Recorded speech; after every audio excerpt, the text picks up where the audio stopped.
Greetings, everyone. Sorry about that hot minute of garbage. I should have kept the other scene on. Tells you how long I've been doing this, right? Um, and welcome back. I'm sorry. Do over. Hey, everyone. I'm Coin, or you can call me Swirling Vortex, or you could call me Steven. Take your pick. Yeah, I'll take any of the three.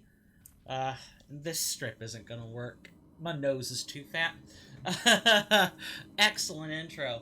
Welcome back to another episode of Elden Ring Reforged. Oh, and it has been a hot minute since I've streamed this. Bear with me. Last time we were exploring, we pretty much explored the Aeonian Swamp. We also kind of made our way through the Celia Understair and kind of tidied up a few loose ends. And we then proceeded to end things off by going to the Celia Crystal Tunnel. Well, it's been a few patches since then. Thank you very much for that channel follow. I hope you I hope you enjoy your stay. Really appreciate it. I guess since it's the bottom of the hour, I suppose I better explain what Elden Ring Reforged is. Elden Ring Reforged is a mod of Elden Ring. Specifically for PC ports, can't get mods for consoles, as far as I understand. And it's sort of an overhaul mod. Well, it is. I guess it is one. I would sort of class it as an overhaul mod that seeks to change things in a meaningful way without without trying to completely warp the game around the mod. No problem. ERR has proven to be my favorite Nexus mod of pretty much all time. So anything I can do to give this mod some much needed love and extra screen time, extra tweets, you name it, I'll do it. As small of a streamer as I am, I imagine every ounce of effort has to matter, right? At least that's what I tell myself. Anyway, Elden Ring Reforged is an overhaul mod for Elden Ring. For example, for the uninitiated, you can duck. Normally, if you tap the run button without holding it, it's a backstab. Or a back dodge, excuse me. In Elden Ring Reforged, 36 episodes in, it's a duck. Animations are faster. All kinds of neat features. New spells. Changed animations. More skippable animations. You name it, this mod has probably touched upon it, at least in some small way. And for the uninitiated, I would probably describe Elden Ring Reforged as a mod that does not quite follow the release patterns of Elden Ring patches. So what I mean by this is, while yes, the mod updates for each patch, it doesn't retain a lot of the changes in patches. Kernifer only selects a few things to keep, if any at all, from patch to patch. For example, a lot of people probably, when they're playing Elden Ring, think about the FP cost reductions of several spells. Those did not carry over. A lot of them didn't. Instead, Elden Ring Reforged is so patched in that it needs to follow its own balance changes instead. You're not just bringing over everything that's good from patch to patch. And that's about as much as I know about the process. Kernifer has a small group of people around them for Elden Ring Reforged. I highly recommend you go talk to either them or the mod themselves. They're usually pretty willing to take questions. That's one of the really nice things I like about this mod, is the fact that it's so community driven. And Kernifer is just almost always on top of answering questions from prospective would-be modders. I really do love the attentiveness to the community. There's few mods that do that these days, and perhaps for good reasons, perhaps for not so good reasons. I will not be the judge of that. Needless to say, Elden Ring Reforged is a great mod. If you want to know more about it, I highly recommend typing in !ERR in all lowercase, all one word, all one line command. I'll demonstrate it now, actually, just so that you know, when I say it's all one command, it really does mean that. I hope I remembered the bot timer. I'm gonna adjust that real quick. If I can do that on the fly. We're gonna switch owners. Check out the timers. Yeah, I had the wrong timer on. Let's fix that. Okay, done.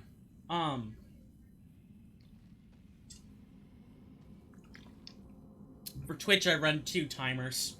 One for Blasphemous, one for Elden Ring. Yeah, Elden Ring Reforged is just great. It's fantastic. Now, to finally get to what I was trying to talk about, I spent entirely too long on that segment. Elden Ring Reforged, the last time we played it was, I want to say patch 4.85 or 4.87, something like that. So I'm going to start from there. Nope, a little bit further back than that. Okay, yeah, it's 4.85, because we have some things we need to go back and do. So, for us, I highly recommend going to the mod page and looking at the paste bin. I don't want to cover every single change. Not all of it is relevant for our playthrough. Additionally, there's just a whole bunch. So I'm going to cherry pick some of the best ones. In patch 4.85, we got a new fortune. The Fortune of the Dynasts. It is a fortune that we will be able to find in Siofra River. Additionally, there are some new icons for deflects. Those are pretty important. See this? You notice how there's like a yellow glint and a blue glint? Yeah. Those icons are brand new. As of 5 patches ago. Great stuff. So now we have a much better idea on when we're actually deflecting versus blocking. There are some icons as well for the new fortune, as well as the spell sword fortune. That got an icon update. R2s have been adjusted.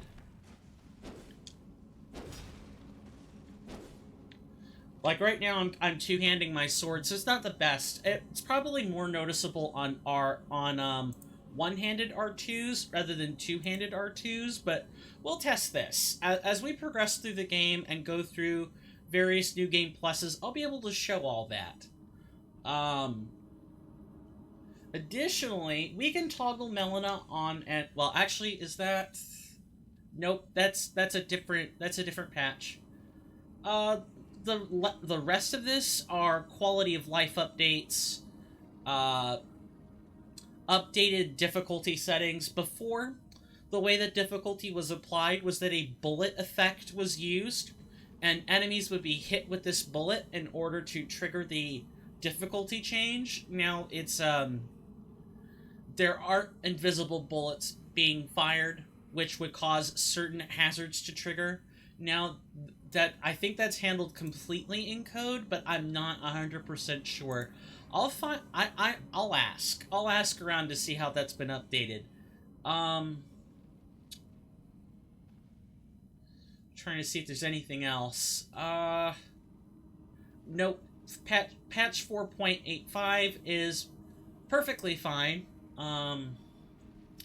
In version 4.86, there's another spell called the Bolt of Grand Sax. We will get to him a lot later.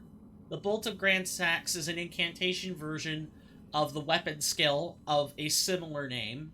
And yeah, we'll find it around Lane Dell. We're not there yet, but we soon will be. Singularity got an icon update, which ought to be... Yep. Look at that. That's a lot better. It's a lot cleaner. I like the old icon, but this one probably better conveys, like, the overall sense of the spell. At least to me.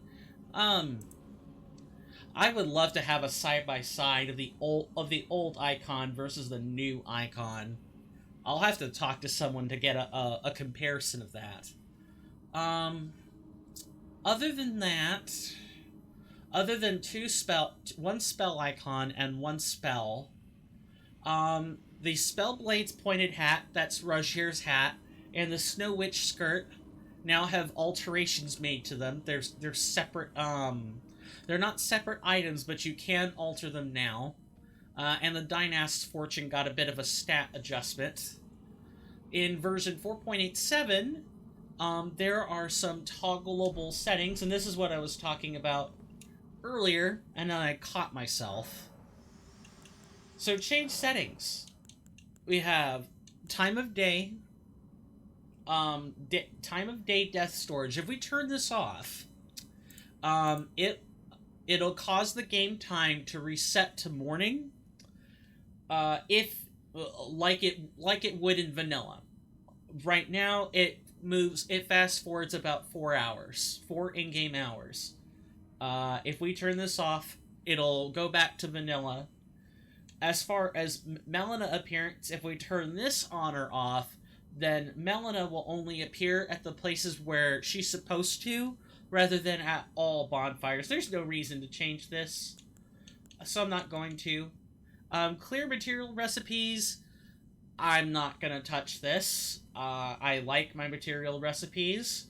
Basically, you'd have to rediscover them by collecting an ingredient that would make the particular material recipe at hand.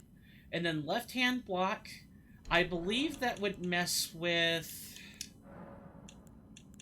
No, I take that back. Left-hand block used to be the adjustment for power stancing, which lets you deflect with your left hand. We don't use weapons that we can properly deflect with in our left hand anyway. Well, actually, we have a sword. I take that back. So let's enable blocking with the left-handed weapon instead of attacking? Absolutely. We're probably not going to be swinging with our lovely weapon anytime soon. The other two settings are related to Seamless Co-op, another mod for Elden Ring. We don't run Seamless Co-op here, but it would be a funny little joint venture if I did. It basically lets you play the single-player portion of the game co-op with up to like 5 or 6 friends. It's pretty fun, but if I were going to do Seamless Co-op, I would want like another person with me. Either through like Parsec or someone I knew in real life who also had a PC copy of the game. All the friends that I have the console copy, so I'm kind of stuck. Elden Ring Reforged does have a small section of its Discord dedicated to people who like to play co-op. Like, you can go over there and request, people to join. So definitely check it out. You can find the link to the Elden Ring Reforged Discord in the description tab on Nexus Mods, although currently Nexus Mods should be getting ready for a critical maintenance period that'll last somewhere between 12 to 24 hours starting tomorrow. So if you want that Discord server, I recommend hopping on it right away, or you're going to be waiting until the 10th before you can get there. If not more than that. Other than that, there really isn't much going on for patch 4.87. just a bunch of bug fixes or tinkers for the adventure mode. For version 4.9, this is the big one. We have 2 spells. One is Volcanic Storm, which we'll get later, from Iron Fist Alexander. When we find it in Mount Gelmir, we'll get it then. It'll be nearby. Then Rancor is a death generator sorcery that is dropped by a skeleton to the west of the Church of Irith. For the uninitiated, that is the first church that you find after you defeat Godric in Stormvale Castle. You come out, you get the first rest site, and then you take a left, and you find a church down the way. That's the Church of Irith. There are also 2 weapons. There's a new boss fight that we'll be finding later. There have been adjustments to celebrant weapons. The Sanguine Noble, the Dominula Celebrant, and the Nox Night Maiden have updated hitboxes. Fire and Lightning affinities should work on weapons now. And then the Nox Night Maiden got a target priority adjustment in a patch. Before I forget, I want to take an opportunity to show people this, because I do see the question pop up in my chat, not in my chat, but in like the Elden Ring Reforged Discord, right? So I'm going to show you guys how to do this real quick. I'll put a short form vid about this too. So, people are like, well, how do you install Elden Ring Reforged? Right? Like, how do you actually tell your mod manager to accept Elden Ring Reforged? First, what you want to do is get the mod engine 2.0. You can find that on GitHub. You can just Google it, and it should give you some clear instructions on how to install it. When I make the short form video, I will be more precise, but I'm going to assume that you have Mod Manager 2 or Mod Engine 2 installed.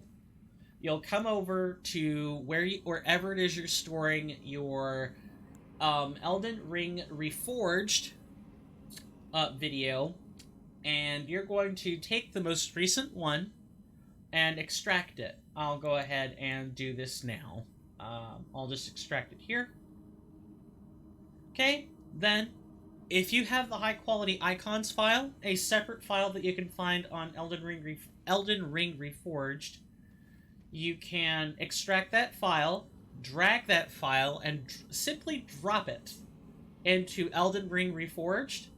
And the way you'll know that you got to change is you'll see that the menu folder now has a high folder in it with all the icons that are here. The solo and common files here let you know that you have successfully merged the file. Then you can take it, put it in Mod Engine 2, and you can either rename the folder to mod in all lowercase, or you can open up the Mod Engine any file, or the initialization file, that's what they call it, and set the folder that you've put in there to be, you can set that folder, you can point Mod Engine 2 to the folder you've put in there. Hey Alex, good to see you. Let me just do a little scrub on this message from earlier. I'm not gonna say the contents of this message. Instead, I'm going to, let's see, how long should I give you a timeout? I don't know, maybe say 5 minutes, 4 minutes? Yeah, and with a name like that, I'm definitely giving you a timeout. Gross. Anyway, I'm glad you're here, Alex. I hope you enjoy your stay. How are you doing? How's everyone doing? Also, you guys have seen enough of my files, so I'm just going to close them over now. Also, not sponsored by Coca-Cola.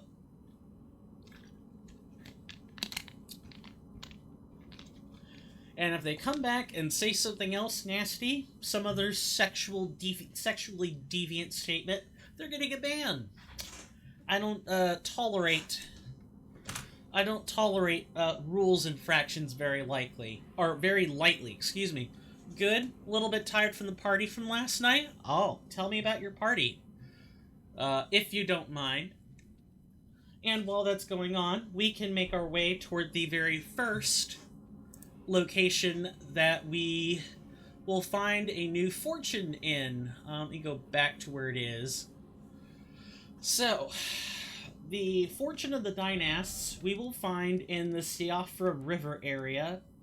I have no idea where it is. I'm going to check a forum post real quick. Hidden Cave, Refined Runark. Forest close to the fort. Ah, okay. I know where that is. So the fortune of the dynasts. It feels like I'm saying dine ass all at once. For whatever reason. And no, I'm not trying to be lewd. I have some speaking issues from time to time. It was nice. I was with 2 other friends and we had some ecstasy. Oh no, did you take any? That's, the rest is dancing and talking? Well, apart from the drugs, I would say that's a nice party. Don't do drugs, kids. I have to be obligated. I have to be obliged to tell people that.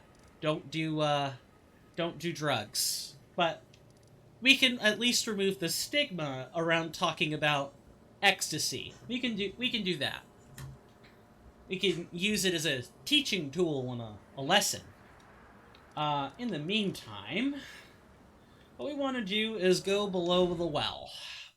Because supposedly, according to the posts in the Elden Ring Reforged Discord, we're going to find it in this forest, or in this forest clearing somewhere. It'll be an NPC invader of some kind. And that's how we'll find, that is how we will get access to this fortune. I can't promise that it'll be easy. It's kind of like the Carrion Hail spell. Where the Carrion Hail spell was locked behind an NPC invader. His name was Moongrum? One of those two. And he took us a long time to kill.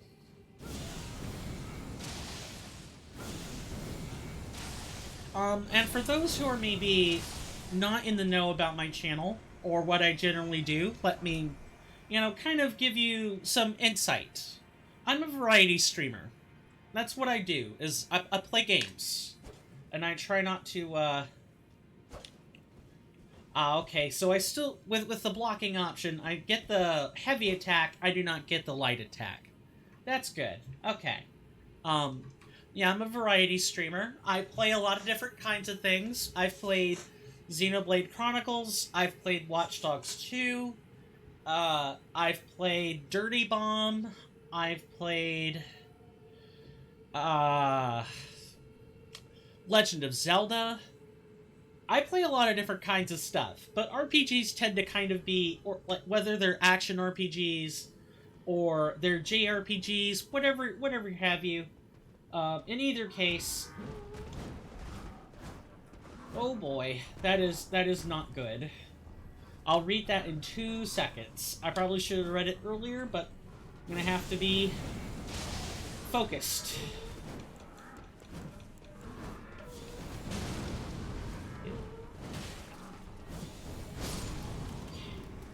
And that's fine. Alright. I mean, I know it's not good for your health in general, but for your brain, but you did take it. Well, I hope you chugged plenty of water. Because that's the thing about, like, rec drugs of any kind, is that if you go into it taking a whole bunch of stuff on top of the rec drug, whatever it is, ecstasy, MDMA, um, LSD, what have you, you're going to have a bad time if you don't hydrate. Water consumption is very important. Um, Hopefully, all you got were some pretty colors out of it, or all you got was a light sensation. Cocaine on New Year's Eve. Uh, well, I certainly don't recommend it, but I mean, people have to do what works for them. And before anyone asks, people are like, "Well, why aren't you outraged about hearing about drugs on stream?" And the honest answer is that we live in a global society. Let's not forget this. Even if I were to say or do something, there's no guarantee it would do anything more than make people upset. But I find it's much better to talk about this type of thing and enlighten people, educate people, rather than get upset. It does nothing for the stream doing it like this. Um, and honestly, as far as rec drugs are concerned, um, if it weren't for the law, if it weren't for laws in my country, let me put it that way, I wouldn't really care. If people want to take recreational drugs on their own time, that's their business. They're if they're not going around shooting up restaurants, they're not going out stealing things. If all they're doing is just losing their minds on drugs or experiencing something weird, that's on them. I'm not gonna judge. I don't judge people for that.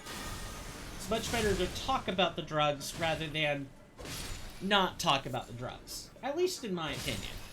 Um, Now here I am trying to do an LP, and we are already off to a great start about drugs. I'm joking. Um, we're looking for an invader.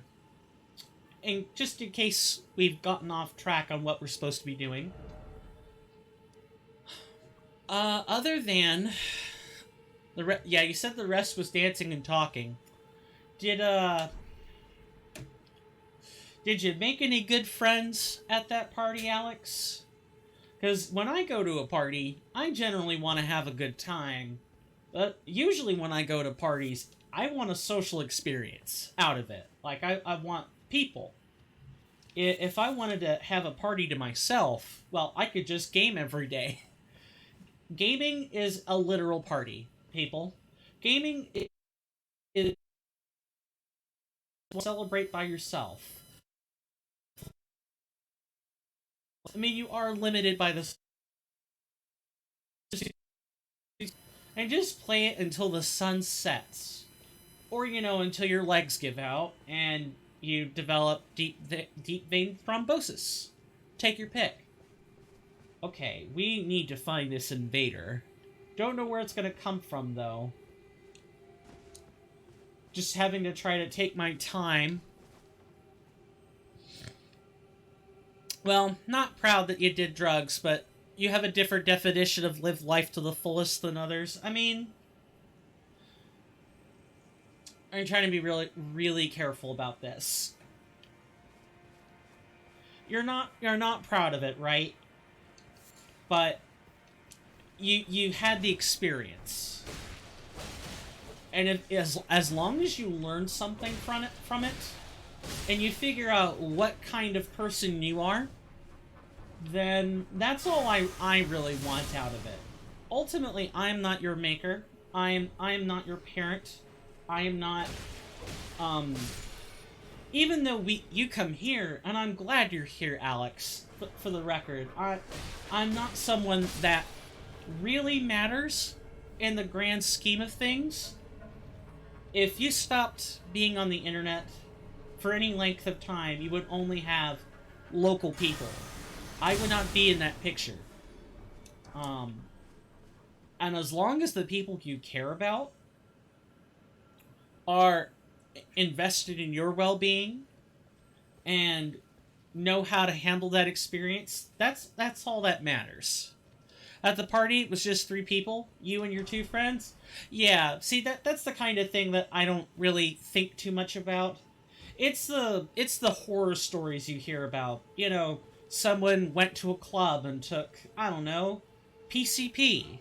They had it tabbed in they put a tab under their tongue, or there are drops in the drinks, and the next thing you know, um that person is retching on the floor because what they put in their mouth wasn't LSD, but someone was really mean and put a few drops of Visine in the drink instead.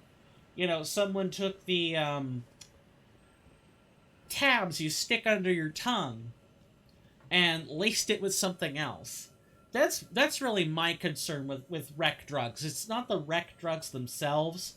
It's the rec drugs being around people you don't trust, which you said the party was between you and friends, so I'm inclined to think nothing bad happened, but you have to be very careful about what you're doing, how you're doing the recreational drugs. If you're not going to curate the venue where you're taking the drugs, like if you're going to go out and go clubbing, cool, that's your choice. If you're going to go out to a club, keep your rec drugs on you at all times, and do not, under any circumstance, drink any drinks you left out. Be smart. Drink only the drinks that you order fresh from the bartender, and consume only the rec drugs that you have on your person. Now, if something else happens, like a kidnapping or whatnot, well, then you're in an entirely different problem. You have an entirely different problem going on. Where is this invader? You'd think they would have showed up by now, but maybe I'm just not looking in the correct place? Good chances are they're probably closer... They're either closer to the other end, like going across the bridge here, or they're actually up top. Makes sense. Never been to a club, actually. Don't think you would feel comfortable in a club? I prefer pubs if I have to pick a meeting place. Gotcha. Smart man. Very smart man. I've never been to a club either. No, that's not true. I take that back. I tried to put the place out of my mind, but I have been to a strip club exactly one time. And you know what I ordered at the strip club? I ordered a Coke. I didn't order a fancy drink. I didn't drink any alcohol. I had a glass of Coke. An overpriced $5 glass of Coke. And me and my dad were both there, just sitting there, watching. And you know what I thought about that experience? That I could have lived without it. The strip clubs are not all they're cracked up to be, and I feel really sad about the people who have to work there. Well, back then I was 21, and you know what dads say to their sons sometimes. You only live once, son. You only Good lord. Yeah, you only live once, and I was also curious as a 21-year-old. I'd never been, and I thought there's no way that these clubs are as bad as everyone says they are. After all, I've had friends around my age say the strip clubs are some of the funnest places to work. But one look, and I imagine some of the strip clubs, the more well-known ones, are probably fun places to work. But the one I happened to step inside might have been well known, but you go there for cheap thrills. You don't go to that particular club looking for an expensive time. It's expensive. The drinks are expensive. The hors d'oeuvres are expensive, but the viewing can be overpriced, yet cheap all at once. I really do feel bad for anyone who chooses to work there, or has to work there because they're working 2 or 3 different jobs just to eke by. That's what really makes me upset, is the fact that people are working there in the first place and not of their own compunction. Yeah, they're not all they're cracked up to be. And that's about as much as I want to say about that. So, don't let anyone tell you Coin hasn't lived or Coin hasn't done adult things. He has. I definitely have. And I didn't like him. I didn't like it. I don't judge anyone who does like the experience or does like that sort of venue. Good for you. But I think there's a place for those sorts of establishments, but the people who are working there because they have to and not because they want to. I've had quite a few friends come out of those clubs, and the working experience drains them. The working experience drains them. And I'm not going to mention names, because I would like to protect their identity. No one likes having that stuff talked about. Not really. But I have had friends, both across the screen and in real life, work at these places, and it's not fun. It's not fun for them. And that's not even counting the human element of all of that. Because there could be some real scumbags who make themselves known in the club. Thankfully, the time I went, everyone was just kind of silently enjoying the experience, or just wasn't saying anything, too absorbed in their drink. But I have had friends who've come back from violent goings-on at clubs, and it's not fun. Clubs feel too chaotic. I prefer places where I know I have some sort of control, and with people that's fair. That's fair. Which is why I also prefer pubs to clubs. Like, pubs to those kinds of places. Because when you're in some place that is supposed to be reputable, turns out people behave themselves. Whereas in dens of ill repute, or dens of iniquity, as some might call them, no, regardless of what you think, the term has been used. I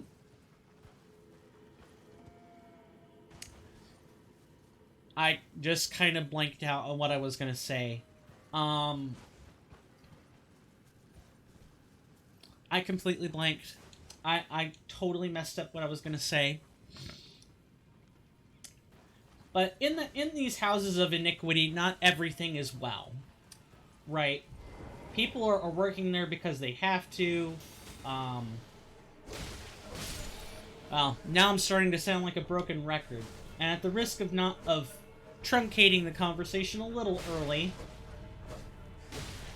I am not paying very good attention right now. That's right, you back up. At least in a pub, I find that people have some sense of decorum, whereas when you're in a place of ill repute, or you're in a den of iniquity, the rules are being flouted on purpose, right? Like, the social norms there are completely different. Which is perfectly okay. The social norms being different is fine. But that can lead to some altercations between people. People will run a mile if you give them an inch. And I have the horror stories to... I have knowledge of the horror stories to back it up. I wish I didn't. And I wish the ladies and the guys that I talked to that worked in those places never had those stories in the first place. Oh, this is such a great subject. I mean, I'm not shying away from the subject, but it's not nice anymore. Anyone else have stories like that? I guess this is kind of an engagement question. Answer only if you feel comfortable. You know, you ever have stories that you wish you maybe not only for yourself, right? It's easy to say, I wish I'd never heard this, or I wish someone never told me. I wish I was ignorant, because ignorance is bliss. But you hear these stories and you wish not only had you not heard them, but also that the person telling it never had to say it in the first place, never had to experience it in the first place. That's rough, and I can't really say I have any stories like that myself. I'm kind of lucky in that I'm somewhat sheltered. It's not that I don't know of these things, it's more that I've had the pleasure of not experiencing such misfortune myself. And I feel bad for the friends I have that have had that experience. You don't think you do? That's good. I hope you never have a story like that, Alex. I really do. I hope that your life continues to be on an upswing, and that you never get into altercations like that in the first place. Which is why I commend you for being careful about your choice of venues. You know, don't go clubbing. It sounds nice, but there are dance studios or other places you can go that are like that offer the same experience and don't put you in a vulnerable position. And even if you do go to those places, there are things you can do to avoid any problems, like not ordering drinks, or if you gotta order a drink, order water and never leave your beverage unattended for a second. And if you do, you gotta accept the loss on money and get a fresh one. I don't even like bars for similar reasons. Even at a bar, like a local bar, unless it's like an upstanding bar and restaurant. Well, maybe I shouldn't say that. Maybe I should say it this way. You should watch what you pay for when it comes to a bar. When it comes to a restaurant establishment. If you're getting things for cheap, and I mean really cheap, think twice. Think twice about ordering something that can be so easily tinkered with. A single drop of Visine is enough to have you running for the bathroom for an hour. More than a few drops will kill you. And Visine is eye medication. People can get eye drops over the counter. Heck, even if you can't get them over the counter, Visine eye drops are kind of easy to come by. And there can be really, that is quite the charge. I do not like these things. The ancestor spirits almost always have hyper armor on some of their attacks. Or at least it seems like hyper armor. Maybe it's more like they just don't stagger easily. As we've already seen by virtue of the boss spreadsheets, enemies have defense and poise. So these guys probably have high poise and middling defense, if I had to guess. If I had to guess. Hopefully I'm reading this post correctly. So we're supposed to be looking for an NPC invader. It's in a hidden cave. Oh, I know where that is. I don't know why it took me forever to process that very last part. Okay, so I think the hidden cave we're talking about is here. And we have been to this cave before. However, this particular cave had nothing in it before. It just had items. It didn't have an invader in it. So if we find it and we get an invader, we'll know we're in the right place.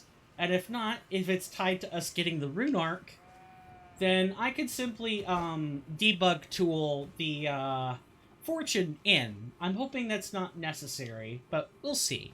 We'll see. And I'm hoping this invader is real fun. I have not, had the good fortune of bumping into it in my spare time, so I know little about it.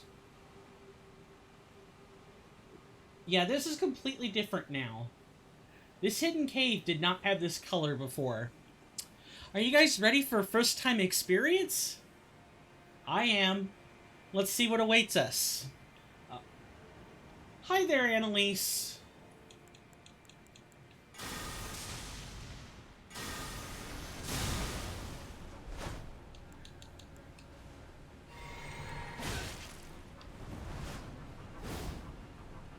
Gotta be really careful.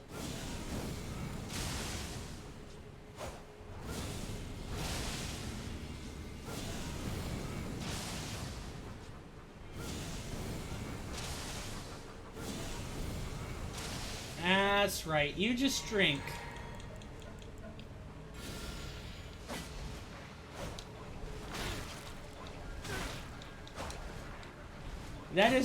What a big rapier you have. I believe it's a great epi.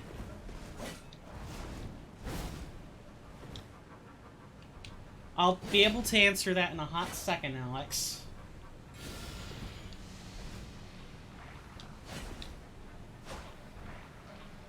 So invaders are basically some kind of mini-boss. Think of them as... Yeah, you could kind of think of them like mini-bosses if you accept the fact that they're player templates rather than a real boss. Real bars have, like, the health gauge at the bottom, whereas these NPC invaders appear and sound more like players. Oh, that was close.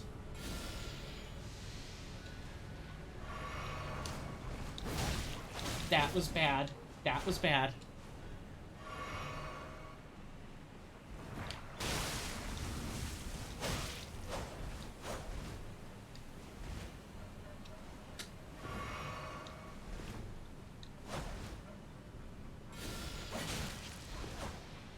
Oh, that I nearly stepped off a cliff.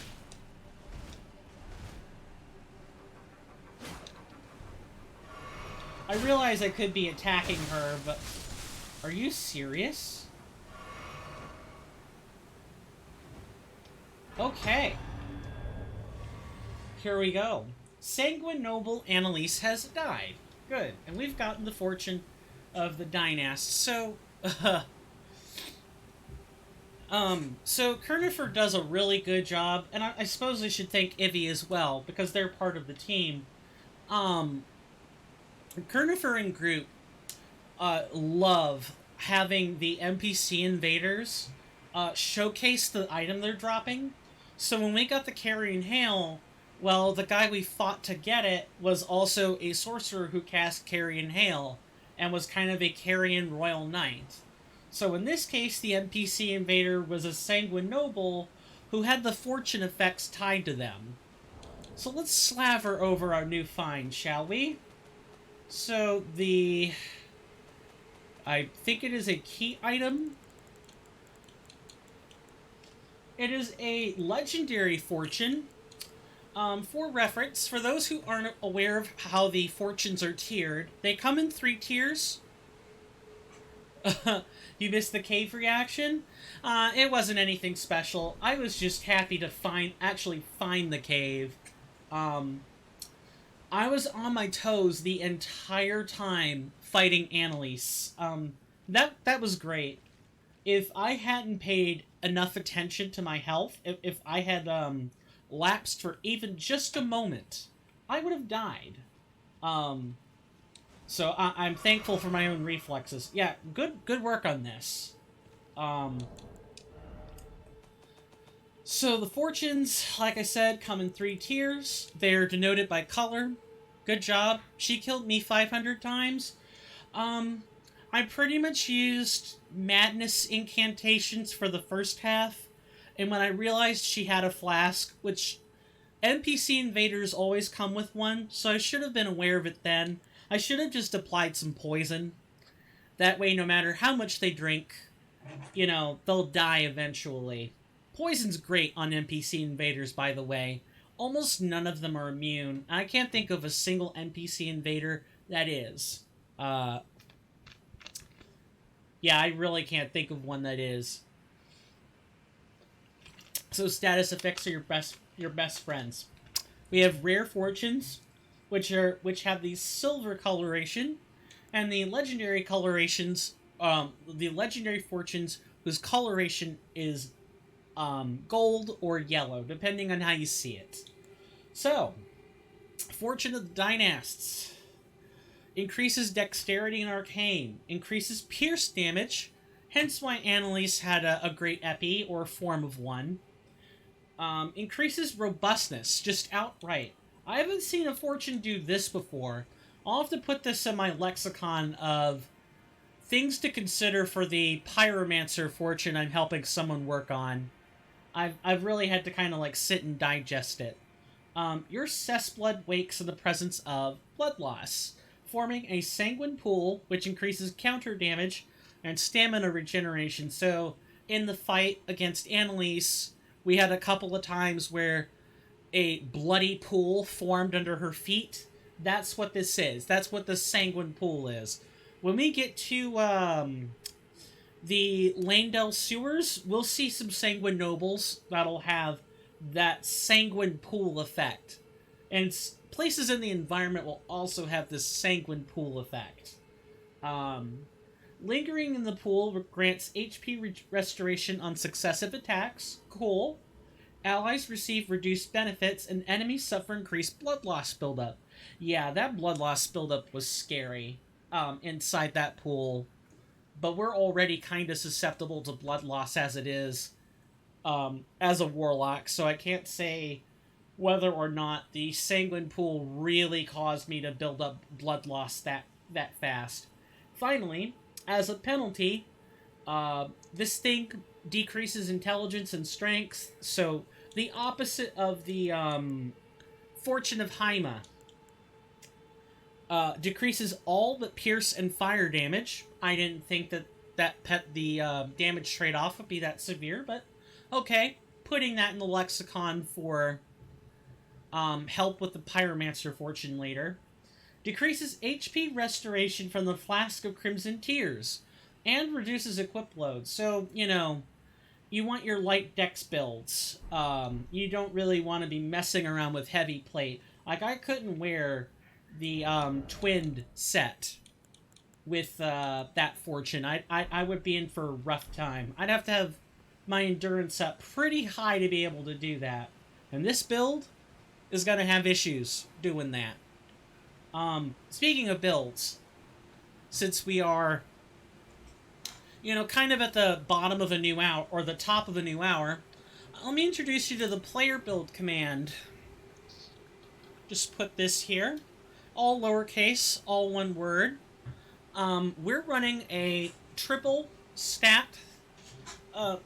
casting stat build, Faith, Intelligence, and Arcane, with Vigor, Mind, and Endurance as necessary for spell casting. So, the Endurance is what lets me wear heavy armor like this. But I could totally wear a set of light armor and be perfectly happy about it. That doesn't really bother me. And I say light, but what I should say is low weight rating armor, because there aren't categories for this. The next place we want to go for curating patch content is... I'm looking through all the patch notes here, just to be sure. Okay, so we're going to return to Liurnia.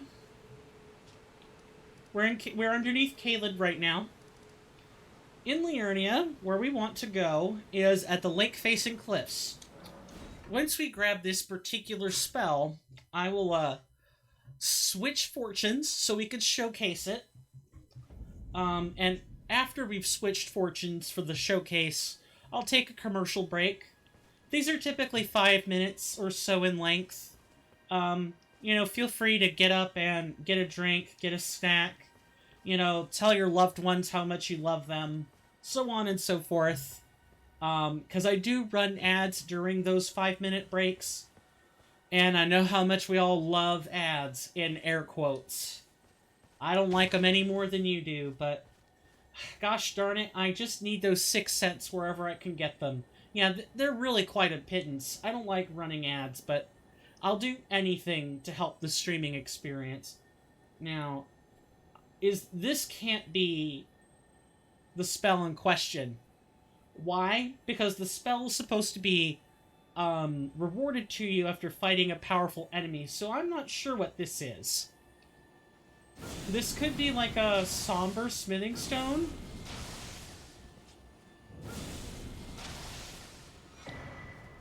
Oh, it's the Ash of War version of that spell. Okay, that's cool.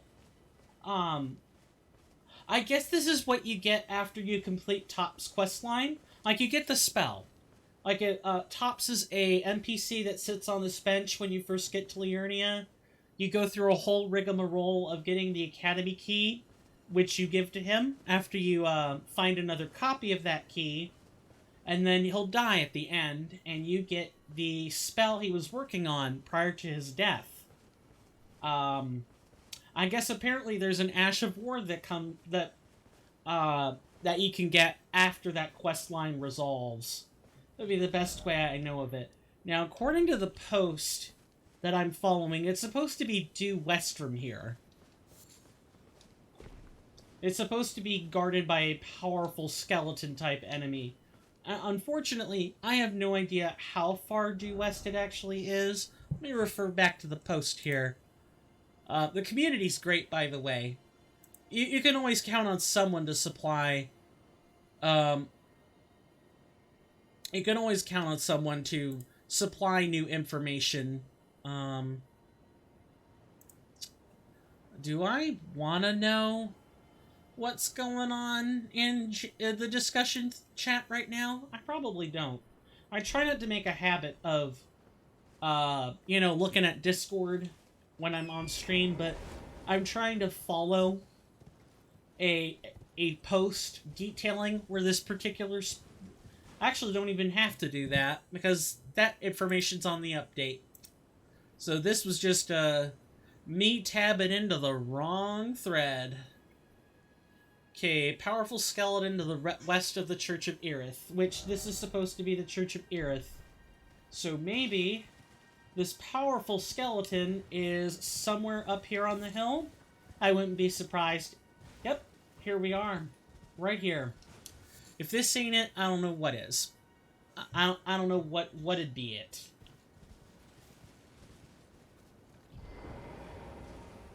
I heard something off in the distance. I can't tell where... It's coming from underneath, I think. Alright then, well, come on out here then. Ah, you are right here. And something tells me you're going to use this new spell as well.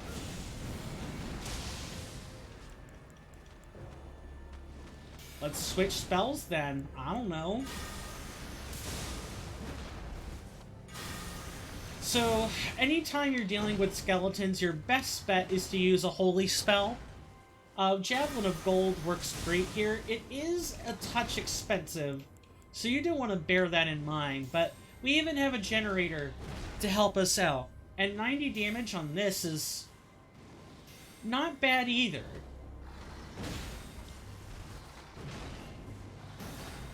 I think I'm fairly confident this is the skeleton in question. Yep, it sure is. I mean, when you're right, you're right. I'm glad I did that.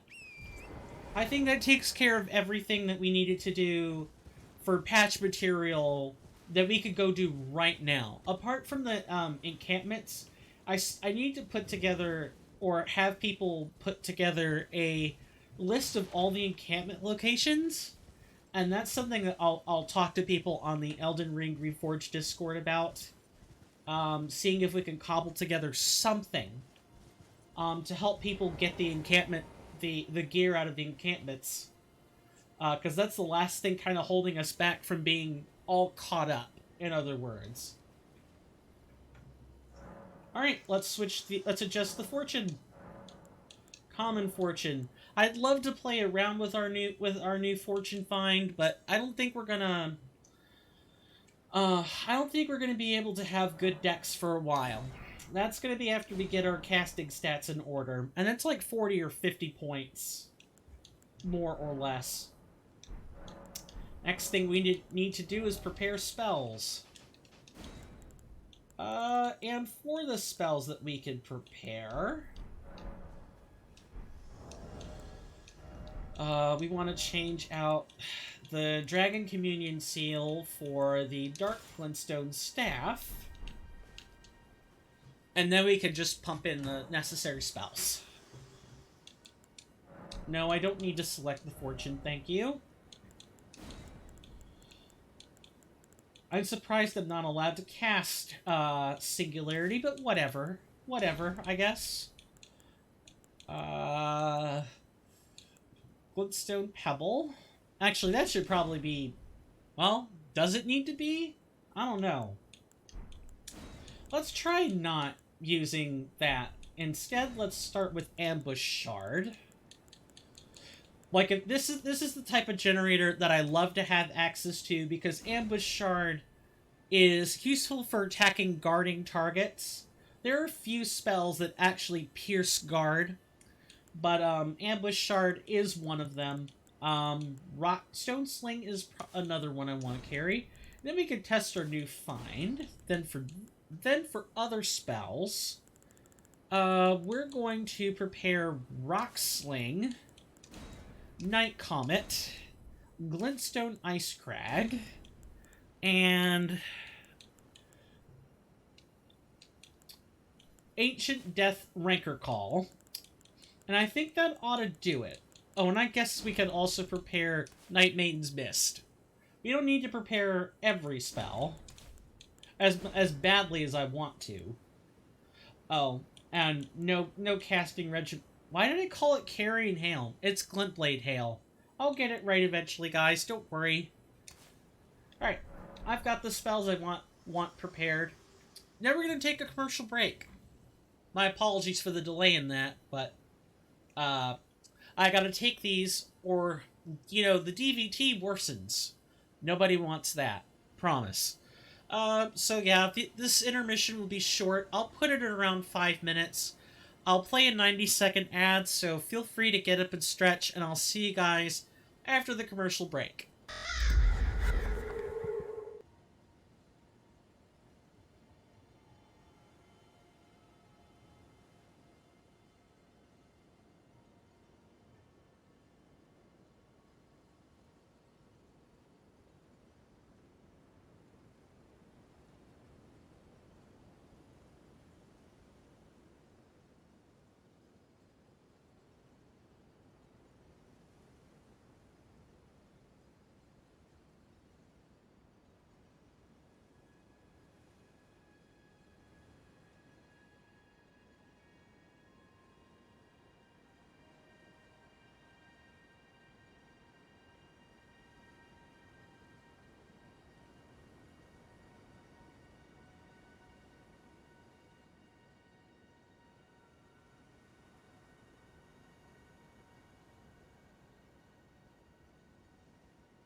Alright, I'm back.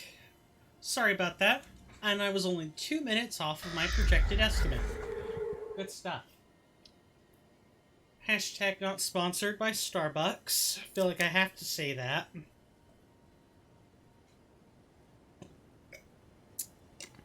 I took a turmeric capsule on break, so I'm hoping that one capsule of that every day for the rest of time will help me beat back some brain fog, among other changes I'll be making in my life in order to beat it back. Because I'm 30 and I'm a STEM major. Brain fog is debilitating, and I cannot afford it. But that is neither here nor there. People did not come to hear about brain fog. They came to play. They came to watch someone fumble through Elden Ring. I mean, I'm not bad by any means, but I don't think I'm good either. I would describe myself as perfectly average for Elden Ring.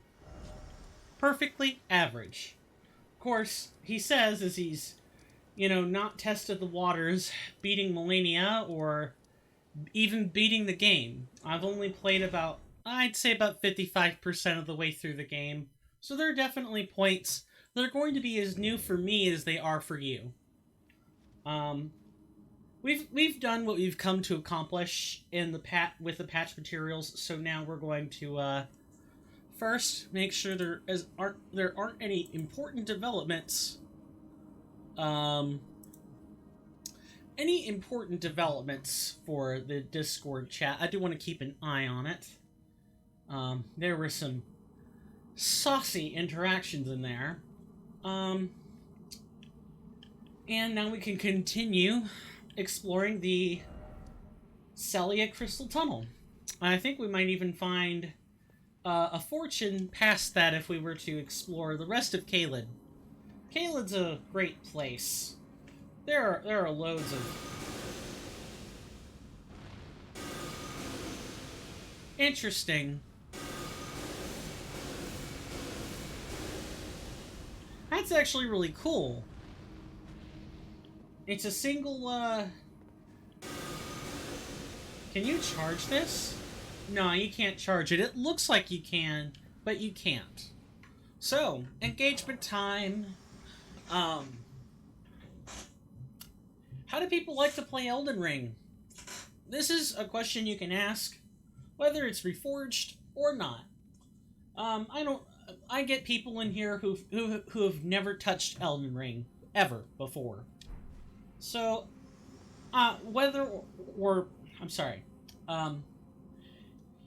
experience with Elden Ring is just as valid as if you were playing the mod alongside me. I'm curious either way. Answers are never required, but I'm curious how people like to play the game. I'm a huge magic junkie. I love casting spells. So, stuff like this is right up my alley. Meanwhile, my sibling is much more of the, stab it until it dies. My sibling loves dex builds, and loves personal suffering. I mean, I guess less about the personal suffering part, but, still, if you're gonna play a dex build in Elden Ring, you're not going to have a great time. Same with holy builds, which I'm thankful that Elden Ring Reforged doesn't actually... It's kept a lot of the... Not kept a lot of... What am I trying to say? It's reduced a lot of the overall holy resistances, so at most, what you're getting is 50% resistance to any one damage type, holy included. So that change all around, just like having resistances be capped at half on anything, is great for it's great for gameplay choice, and holy builds benefit the most from a change like that. As some people have said in the Discord, and I really like those statements, Elden Ring Reforged feels like a personal Miyazaki expansion pack, where the changes within seem like something that are perfectly natural to the game. That doesn't mean that, non-canon, non-natural options are bad. Just, some people are really into the unnatural appearance of mods. Like, some people really care that they look like they could be part of the game they're modding. That's why, the group working on Elden Ring The Convergence, another overhaul mod for Elden Ring, it's not released yet. They're still working out a lot of stuff around it, but one of the core principles of The Convergence that I like that they're adhering to is everything looks like it's part of the game. Nothing looks like it's a mod. Nothing feels like a mod in there. And while I can't say that Elden Ring Reforged has that feel yet, once we get everything all polished, and by we, I mean Kernifer and company, once they get everything polished, and, we start hitting 0.6 or 0.8, once we start getting these, once we start approaching 1.0, where with community mods, typically suggestions die down or are forced down around that point, where the mod creator takes more of their own direction on things, because there's little left to suggest that's worth listening to, right? You're always gonna have those folks that are like, I really like your mod, but I just wish it was only this one feature. I really wish it was just deflect and ducking by itself. And there are people who have sort of stripped deflecting and ducking from Elden Ring Reforged and literally have everything else vanilla. Whether in their personal files or things you can find on Nexus mods, there are always going to be people who like the vanilla experience, just change X. And I'm happy. And I guess that's the great thing about modding is you can always cherry pick the things you want to change. It's just how easy or how hard they are depends a lot on your own skill and how hard the actual game devs make it to change. And unfortunately, for the uninitiated, FromSoft titles are pretty hostile to modding changes. They're not outright hostile, but all of the code has to be reverse engineered. There's no there aren't tools that that the game devs are giving you. You have to figure all that out by yourself, and you have to reverse engineer everything. I believe the program's called DS Animation Studio, or DS Anim Studio, or DSAM for short. And DSAM is entirely reverse engineered based on animation files and decompiling. And so whenever a serious change of file format, or the Havoc engine that. So in Reforged, there is deflect and ducking. There sure is. And this is when I'm pressing the dodge button. I'm just tapping it right now. And the simple act of tapping the dodge button is ducking. Normally in Elden Ring, you backstep when this happens. So the fact that we've turned it from a horrid backstep to an excellent stand-in-place duck is fantastic. And, incidentally, another cool thing about ducking that I don't talk about much, we're casting spells. We're going pew-pew with our magic lasers. We're not much interested in getting up close. You can totally cancel a duck into a light attack. And for reference, a light attack is your right bumper or left bumper, depending on how you've got it configured. But typically people keep it to the bumpers. Look at how fast this is. I can duck, and within like half a second, I've already got an attack queued. This is so smooth. that I feel like if I didn't know any better, and someone randomly assembled Elden Ring and Elden Ring Reforged and said, "Here, coin, play it," I wouldn't know that this is a mechanic that had to be added in. That this replaces the backstep. The only way I would know is to try to backstep and not be able to. Deflection, it's a little easier to tell now. It's kind of hard to see on my input, on my display, but if you'll notice, there's an icon here. There are two icons, actually. One should be... If you'll notice the icons under the green stamina bar in the upper left-hand corner of the screen, when I'm blocking, which this is the action of blocking right here, when I'm just tapping the guard button, there should be an icon with a blue sort of, I'm looking at it on the display to make sure I'm describing it right. The icon has like a flash of blue color to it. That's part of the icon. And then there's like a secondary, there's a secondary icon that sometimes shows up where it's got a yellow flash of color to it. Those are the deflection icons. Before it was, you couldn't tell whether you were getting a deflection or a perfect deflection. But if you don't have those icons, then tapping this in regular Elden Ring is just you teabagging someone. All you're doing is this. When people are tapping the guard buttons in vanilla, that's all they're doing. They're posing on you. They're having fun, or they find the guard animation super funny if they're riding up and down elevators and stuff. Yeah, I'm aware of the Elden Ring memes. However, as a caster, you can go through the entire game not knowing about either of these. Can you play PvP in Reforged? No, you cannot. In regular Elden Ring, like to play the vanilla game, you have to use a... I'm sorry, let me make sure I'm saying it right. Regular Elden Ring... Oh, really? You can? You can if you find seamless co-op fight clubs or something? Okay, so it's something that people set up in seamless co-op.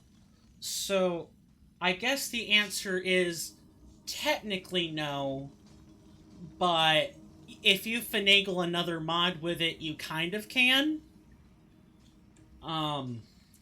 Yeah, for clarity, Ivy here is part of the team for Elden Ring Reforged, so you can ask Ivy there quite a few questions, and they should be able to provide an answer for you, which is great. I'm glad you're here, by the way. I'm pretty happy without seamless co-op, but seamless co-op, I've heard, is quite the fun experience with Elden Ring Reforged. It's pretty cool that mod creators or mod groups actually coordinate, separate releases of mods together so that they are compatible, and you can do things that the game devs never intended for you to do. If you try to just boot up Elden Ring Reforged and go online, like go to the FromSoft servers, you'll get banned. They will ban you. By virtue of the cheat engine, the anti-cheat software they're running. So there aren't people, hacking broken stuff into normal Elden Ring. Understandable. If your game does PvP, you kind of have to care about anti-cheat detection software. The cap would have to fall down there. I'll just have to pick it up on break. Okay.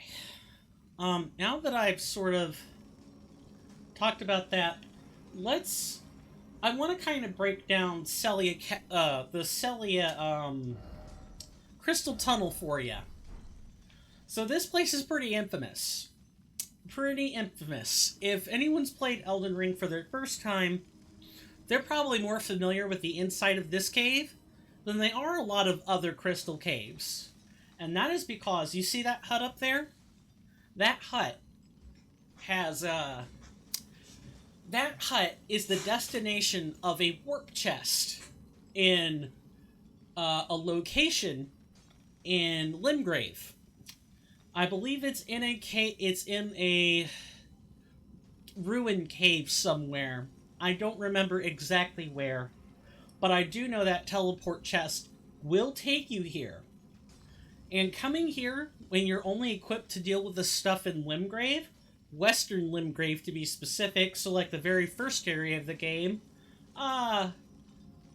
you know, you're running to get out of here, and many of the creatures here will kill you in 2 to 3 hits. And they don't care what you're wearing. The enemies are that strong. Apart from that little hut, Dragon Ruins in Akil Lake, thank you, Death. Thank you for the clarification. Yeah, the Dragon Ruins have a chest that if you open them, and you don't roll away in like half a second, will take you right to that hut. And you're stuck here until you, come out this way in order to go toward the surface, or you clear the cave. Most people who get warped here don't even bother clearing this cave. It's quite a few tiers above what they're supposed to be doing. Let's actually try to have some gameplay while I'm explaining this. Other than that one interesting feature, there are a couple of items here, but for the most part, it's more danger than it's usually worth. And I forget if it's this cave or another one where we have a hated boss fight. There's a group of rotten crystallians, a trio of them. And I know about the Elden Ring nerf of duo and trio fights before anyone says this. FromSoft pretty heavily... Oh god. Pretty heavily nerfed those fights. Still, I fought those things pre-nerf. And they're not fun. They are not fun. I hate the fact they're all the way up there. I'm dead. I am so dead. Yeah, if the pests find you, which is what those are, by the way, we saw them in Caelid earlier. Also, I hope you enjoy your stay here, Death. I just completely forgot my normal protocol for a second. I do apologize about that. Yeah, the pests in here suck. You saw, like, this stream of, like, clouds jetting by and I was taking damage. That's pest threads, ladies and gentlemen.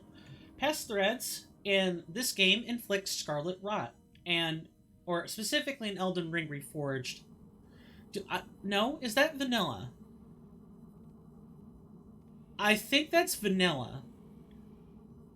And the only thing that's, like, changed about it is, like, the casting speed and, like, the costs and stuff. But the most insidious thing about pest threads is that it rounds 360-degree corners. Like, it rounds corners better than most tracking spells do. The tracking on it is insane. I've died in corners where I thought I was safe. I need to make more... I need to get some runes so I can make some more rune arcs. Another way you can tell you're in Elden Ring Reforged. There are rune arcs that you make. Or you can make rune arcs. You don't just buy them and find them. Which is pretty cool. Being able to make things you can't normally make in these games is... Especially given how prolific, like, how necessary the rune arcs are at times. Like, having the extra health is one thing. It's essentially Embers from Dark Souls 3 all over again. But, I need to make the ingenious alchemics and golden amalgamates. Got it. It would be nice to make these things. And you can make these things in Elden Ring Reforged. Now, I remember, I believe a few values on these have changed since last time. You used to be able to make 6s or 8s of some of these, and now you make 4. I'd have to go back and comb over the patch notes to specifically find what's been changed, if it was listed at all. Okay, we need at least 30 of these, and we want golden amalgamate, which we have gold-tinged excrement for. I'm pretty happy about this change. The crafting in this is so cool. In Elden Ring Reforged, the crafting has been modified, so, like, you're not using the individual ingredients anymore. You're using extracts and mixtures of all these ingredients together to make something. It broadens the categories of what you can make a lot. And I think that's fantastic. Granted, there's nothing quite like needing specific ingredients to make things. Well, I'm a crafting junkie. I love overly specific crafting recipes in other games, but I like what's in Elden Ring Reforged. I like it a lot. And I look forward to seeing what the Convergence team does with the crafting recipes, as well as you can make your gear. You can make some gear from what I've seen Couch Jockey play of Elden Ring the Convergence. You essentially get the ability to make any number of, like, talismans or specific spell loadouts. You get everything is so streamlined in Convergence. It'll be a totally different experience when we get to when I get to showcasing that mod. But we got a long way to go in Elden Ring Reforged. We're gonna make 2 of these, and we're gonna pop one right now. Additionally, while I'm thinking about it, and before I have the chance to forget again, tomorrow is the 9th of January. I'm going to be in class from 9 to 9:50 in the morning. That's 0900 to 0950 in 24-hour time. So it's pretty early in the morning. And then I think I have some other things to take care of. But this first week, don't be surprised if I don't stream as much as I would normally do. And I know these past 2 weeks have not been my finest hour, and I can't say it'll get any better. However, I'm a college student. My education comes first. I'm taking physics this year, and I'm taking cell bio this year. Those are some hard classes. And I already have, like, a part of a lab notebook I need to compile that I'm going to have to transfer to another lab notebook later. And I have 2 chapters I got to read by Tuesday. That's a lot, and I have to have detailed notes. And I've barely started that task. So I'm going to be busy. I might need to adjust streams that week. I'm just throwing that out there so that there isn't, any surprise. But I will do my best to let you guys know when I need to shift a stream back or forward, because I'm not going to be afraid to do that this time. If I need to push something back, I will.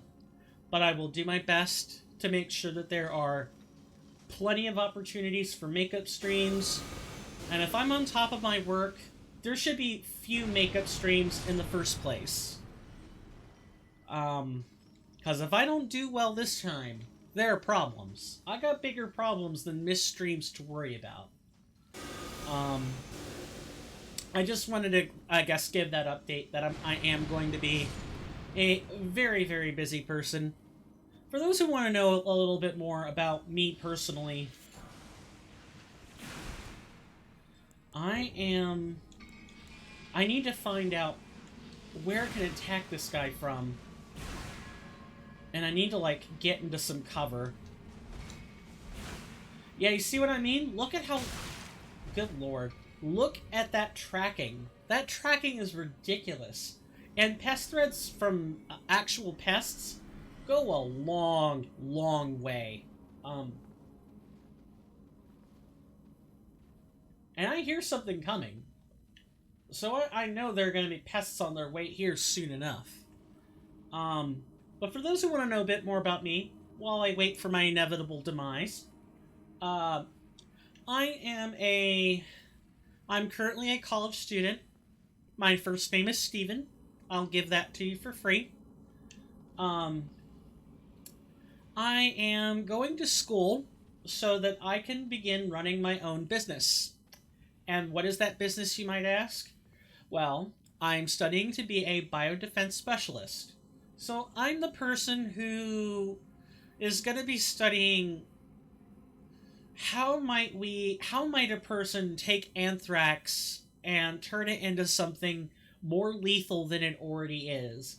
I would also be the kind of person who puts together the overall chemical response to something like COVID-19.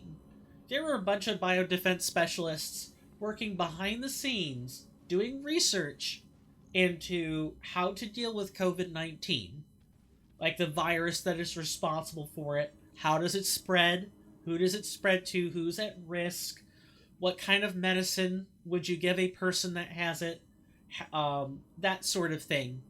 And the other half of that coin is biosecurity, which I would be involved in the making of the vaccines, or the studying of said vaccines, or the studying of said virus, but I would not be responsible for implementing the vaccine, like the administration of the vaccine, or uh, exactly how the government decides it wants to distribute those defenses. That's what a biosecurity specialist would do.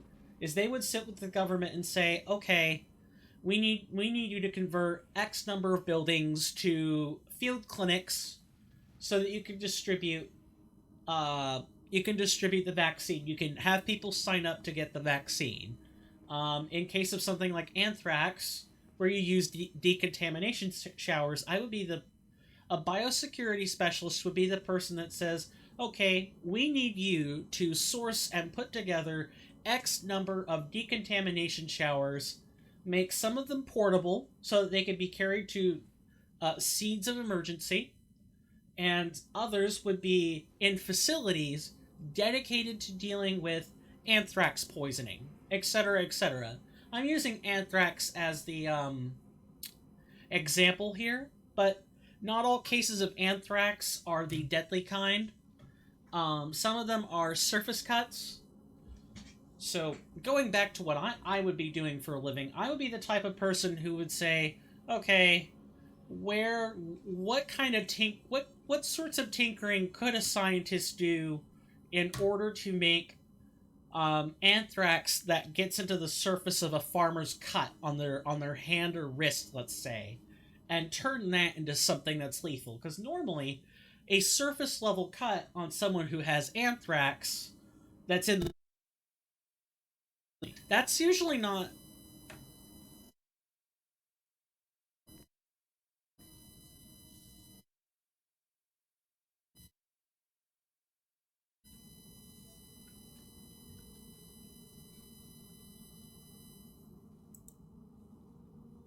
Okay, we look like we're back. Um, what was I saying? Right, anthrax. Anthrax that gets into a cut on your wrist. That's like not hyperdermal, or not anything more, not even subcutaneous, like a surface cut, like a nick or a scratch. Anthrax can get in there, but it's usually fine. It's only if like the anthrax can make its way to your bloodstream that's a problem. Then that's not surface level anthrax anymore. That's the stuff you got to go to a decontamination shower for. That's something you get put into the hospital for. Um, I would be the person figuring out whether someone could take the lightest cases of anthrax and make them lethal, and then find measures to stop that, if possible. I would even be involved in devising parts of the solution for a biosecurity specialist to finish up later. Like if a biosecurity specialist is responsible for actually helping the government administer the vaccine, I would make the vaccine, or I would be responsible in developing part of the formulation for a vaccine, etc., etc. So many biodefense specialists also have medical degrees, or like doctor's degrees on top of their research degree. It's not unheard of, and many biodefense specialists at higher levels of work have to have one. So I'm going to be going to school for a long time.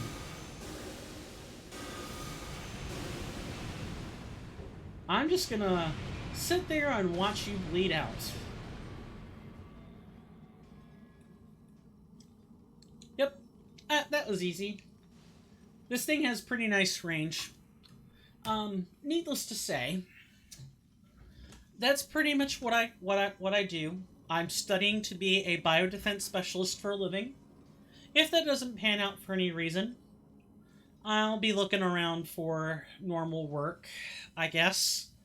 Like normal 9-to-5 jobs. While I'm also simultaneously looking around for jobs where I could be a DM's assistant, I suppose, or like a game manager for a game store. So, to put that into perspective, if anyone knows what Dungeons and Dragons is, a actual dungeon master, like a certified dungeon master, would be the person who actually puts together tables for a game store to test out product. For example, if a game store ordered a Dungeons and Dragons 5th edition module, let's say Tomb of Annihilation, and the game store needed to put together some sort of display for that, let me get behind some cover here.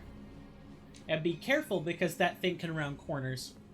A certified dungeon master would be the person who would take what the game store is trying to do and make it a reality.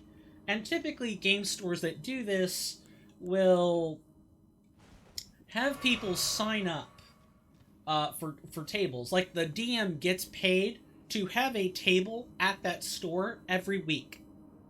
And they would run X number of X number of individual session tables for anywhere between 1 to 3 hours, depending on the module in question and what kind of game system it is. Something like Dungeons and Dragons, where 5th Ed is it's very up to the DM to decide what mechanics work in the game and what mechanics don't work in the game.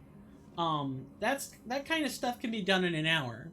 Something like Fading Suns, however, a success system that uses D20s for pretty much all of the rolls, and you're taking the best of 2 or the best of 3.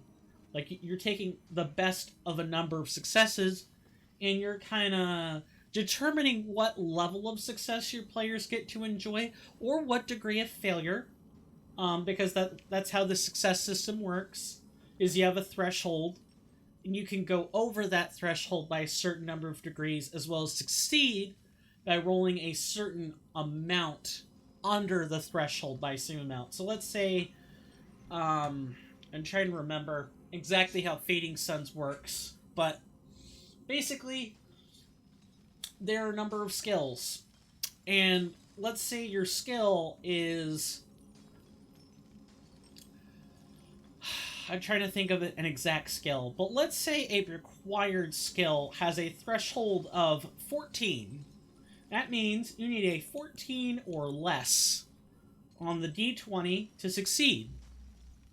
And in Fading Suns, I believe you simply take the goal number and you divide it by the difficulty threshold. The DM does this math. And depending on what your divisor is, determines how successful you can be, in whole number increments. I'm having to go back and really try to remember, but that's more or less how it works. And you can have degrees of success of up to like 3, 4, or critical. And critical ain't always good either. Um, a system like that, where the DM is arbitrating just about everything, while the system is also precise, and you aren't just rolling dice to add them up. You gotta do complex math, you gotta divide, and you also have to tell a coherent story. In Dungeons and Dragons, I would say anytime before 5th Ed. 5th Ed really mucked things up, because the story just doesn't have dates anymore. It doesn't have dates or times, so there's no sense of history. You just say, oh, well, it happened at this time, and you just have to believe it. I have to be careful here, because I don't want to alert the pest up there.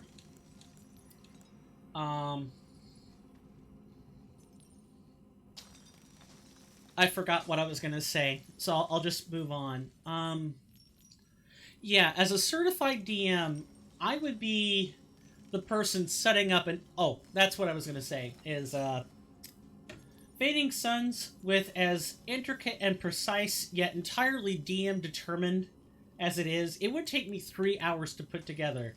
Because in Dungeons & Dragons, you have a finite setting, and, like, yes, you can make it up. Of course, you can always make it up as a DM. You can always do that.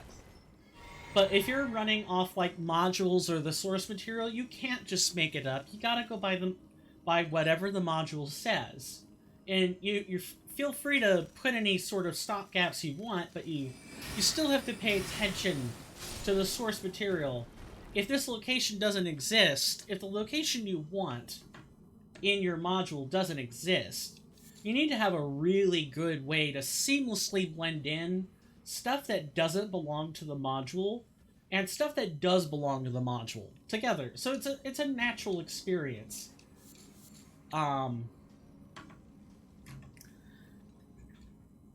With the way Fading Suns is, that game would take me days to get something prepared for, because all the success rolls don't help you tell the story.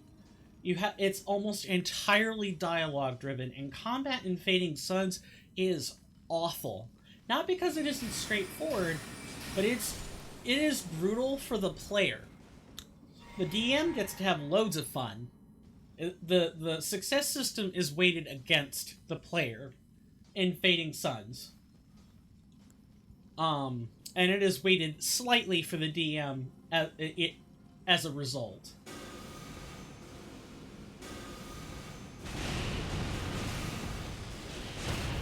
And if you don't like post-apocalyptic, sci-fi, low magic,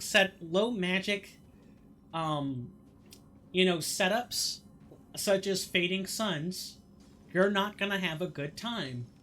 It produces a lot of a feel-bad experience for the player. And as we've sort of had the opportunity to discover over the years, I get the feeling we're not supposed to open this. Nope, we totally can. Gravity stones are similar to, the cuckoo glint stones. You throw them and a magic effect is produced. I'll kind of hover over one for you. That's going to be a consumable coin. Although I did give you guys uses for my first name, so I suppose I can use it. Use FP to emit gravitational shockwave, shard of rock found in the wake of a meteoric strike, imbued with particularly weighty magic. The desperate ones who scavenge for these shards dub themselves star callers. I'm not going to use these. I've never used them, but they're a nice tool. If you need gravity magic at your fingertips, those chunks are a good way to get them. Don't underestimate a good gravity fan or a good gravity shockwave. What was I gonna say next? So yeah, that's a little bit about me that you wouldn't otherwise get on any of these streams. Is that I am I I'm a multi. All of us are always multifaceted individuals, but my interests take me in two different directions as a person. Like DMing for people. Really? Alright then, I guess.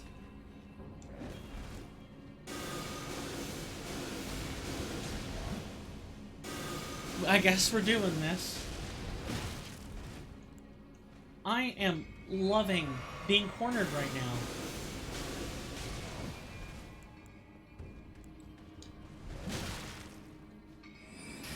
You really want to have a go at this, old man? You haven't learned your lesson yet? Alright then.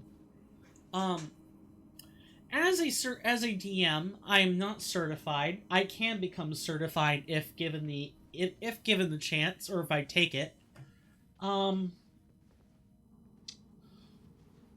It expresses the creative part of my brain, right? Like, that's a very right brain thing to do. Because as a DM in private, I already make a bunch of stuff. For those who don't know, I DM Pathfinder 1E. Pathfinder 1st Edition. And in Pathfinder 1st Edition, the rules are very concrete things. And I specialize in high octane, high action gameplay, like campaigns, where I've always had a stint for bending rules if I thought it would make, oh geez, if I thought it made sense to do it. And I love throwing custom stuff in. I've had players come to me with their own spell ideas, and when I'm running like a module or something, I usually have to put my foot down. I don't like to do that. I like rewarding creativity. I like allowing that sort of stuff. And it's easier when it's your own content, right? It's easier when it's your story you're telling. And it's not something the company put together for you to say, okay, we want your players to play this module. Please let us know using form X how they've done. You know, give us some general feedback. Like, I've done this before. Running modules can be a fun time, but I love DMing, or I love running a campaign with my own story. It's a very right brain thing to do. Whereas with STEM fields, like biology or physics, those are very left brain things. They're very logical. They're not, they contain a lot of facts, a lot of, figures, a lot of data. You're not really making your own determinations. Or you are, but you're using a lot of mathematical modeling to support the suppositions you're making. Really? That didn't kill? Okay. Come on then, let's do this.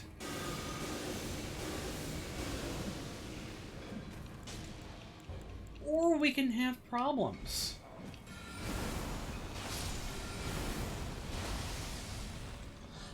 So, Rancor is not very good. Not very good in close spaces and at close distances. Good to know. But it has excellent range, though. Let's find out how good it is. Oh yeah, that can go quite the distance. It's just too bad that the pest is moving around all over the place. But I am a person who engages the different sides of their brain. Oh, well, let's do it like this.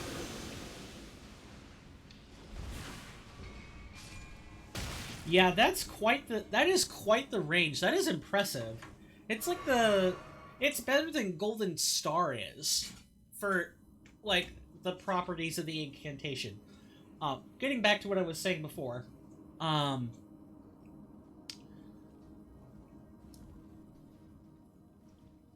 I engage two very different sides of my brain. They're almost never acting together. And if they are, I'm unaware of it. As all humans generally are when they're expressing their creative side versus expressing their logical side. Like you can express these together, but you have to sort of not only be aware of it, like if you want to actively be exercising your brain that way, you have to be aware of it. You have to be in control. You can't just uh like follow your feelings or your logic. You have to be aware of both. And humans shift between these things all the time. Using them together is truly quite difficult. Because humans are chronological thinkers. We experience time chronologically. We're not associative. If we were, or we had some other form of memory storage that wasn't chronological, we probably would be able to use our left and right brains together at about the same time. I'm thinking about like the Cardassians, for example. They're they're not very. I don't know if they have. I don't know if they have a left and a right brain, but they're people. The Cardassians didn't exactly have a sense of future, past, present in the same way as everyone else did. They didn't think chronologically, so while they're busy thinking about the past, they can also simultaneously be problem solving for the future. They're very gifted that way. And for those who don't know, the Kardashians. Let me type that out. It's a Star Trek thing. Hopefully I'm getting that correct. I'm gonna look it up to be sure.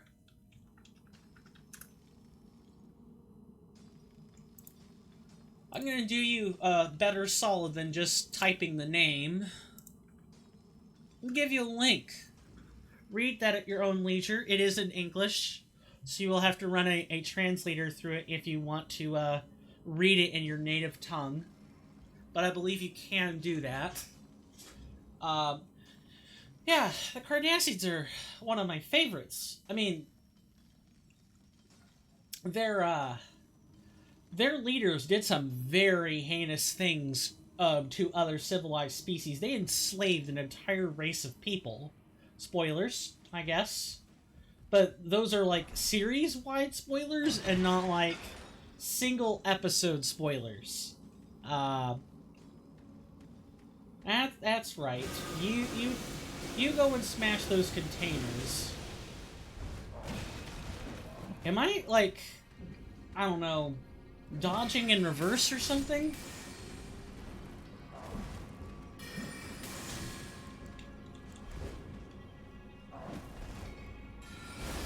I'm used to reading articles and fandoms in English. That wasn't directed specifically at you, Alex. That was more of a general thing. But yeah, I know you're used to reading things in English. You know how, like, entertainers on Twitch have to be. We can only be so specific to when talking to people some of the time. And the rest of the time, we have to, like, collectively refer to you guys as the audience. And I can't specifically single people out all the time. Even in conversation, like I'm always careful about whether I'm referring to someone specifically or if I'm referring to someone generally, like you as opposed to Alex, or I'm referring to my sibling instead of like any person's sibling. Like I'm always having to be careful about context and making sure I'm not being overly broad or not specific enough when I'm talking. It's an entertainer problem, honestly. Where is the pest is sitting over there? Okay. I don't think this spell should wake up the, Wake up... No, never mind.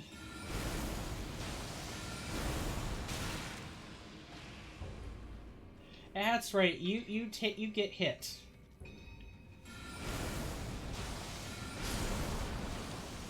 I have to be really careful that I don't accidentally fall here.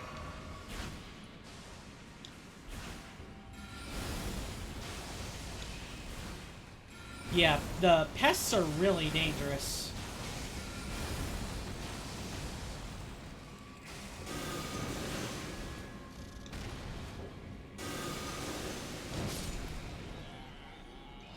Fighting these things is never fun.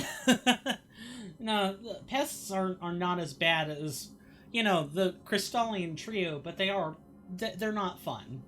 The Royal Revenants, I think, beat them out slightly for me. I also prefer to read the English version of the wiki because there are more informations in the English version than the other versions. Do you mean... I'll make sure I understand right. When you say more information, do you mean, like, citations? Like, this is where they got the info from? Or, you know, access to more sources, like more literal information? It's just so I'm not crossing wires if I talk about it. Yeah, as an entertainer, I try to pride myself on being able to understand people, and that isn't directed specifically at you. It's I'm choosing the opportunity to talk about my experience as an entertainer in general. Um, a lot of people will go by what people implying when they type or speak. I try not to do that. I'm around a lot of people who take implications heavier or more seriously than normal. So as a result, my experience is okay. Let me make sure that what is being implied is in fact the truth. That I'm not misunderstanding someone. And the very act of doing that sometimes crosses wires with people. Um, it's the strangest thing. Well, people are like, well, why are you being so delicate about, you know, why you're saying or referring to this or that as such? And that's because, uh, it's one thing for people to say that they're not sensitive about this or that. It's another thing to watch them react accordingly to something you say or do. I usually just... It's not that I ignore people when they say I'm not sensitive. It's... I take it with a grain of salt. You know, people are sensitive about the weirdest things. The strangest things you don't get to know because either you don't know to ask or... you know, it's rude to ask. It's rude to ask if someone doesn't like this or that. Without getting too specific, it's hard for me to say,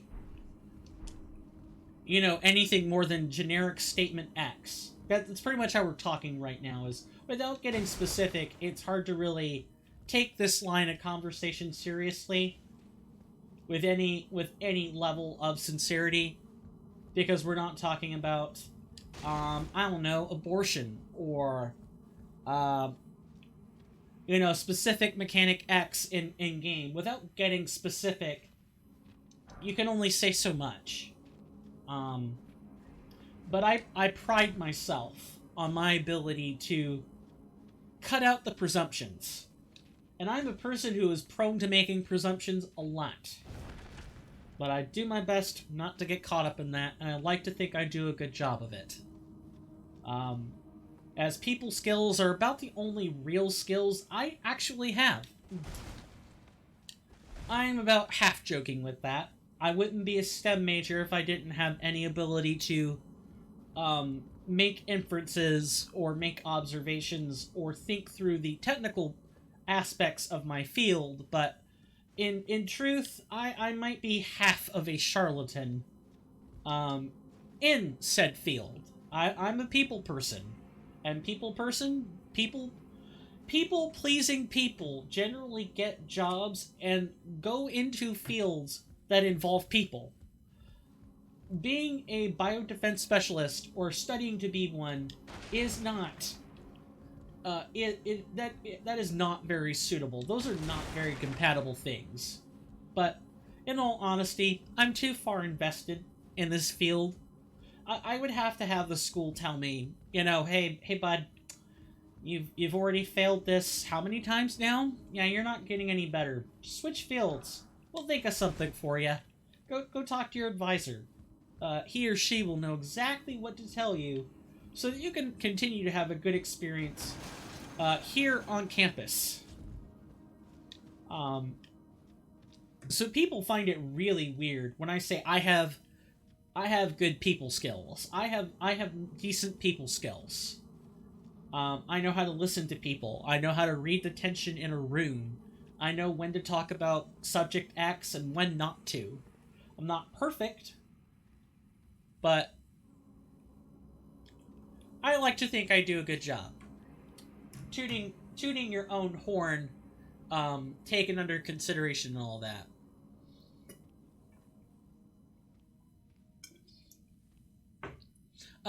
Well, for example, if I talk about Alfred Russel Wallace, I found more information on Wikipedia than the Romanian Wikipedia. I mean, yeah, I use Google Translate to translate the page, but the translation for big walls of text tend to be scuffed. Yeah, exactly.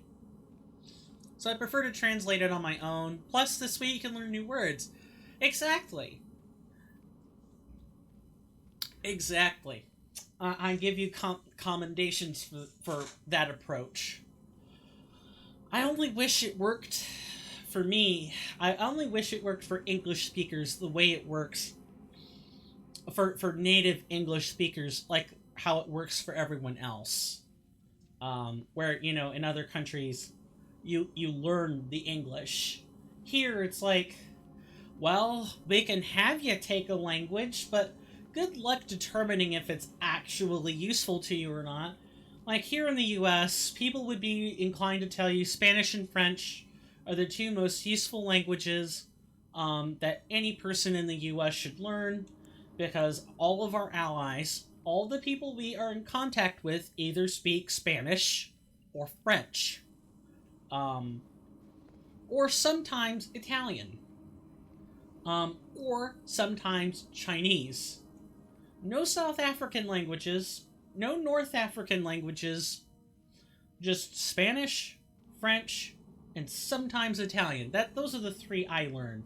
And like Latin is like a distant fourth for some weird reason. Despite it being one of the most dead languages in the entire world, an ancient language, an old language, we're busy worrying about Spanish, French, and Italian. Not that they're not important languages, and that makes me sound racist, doesn't it?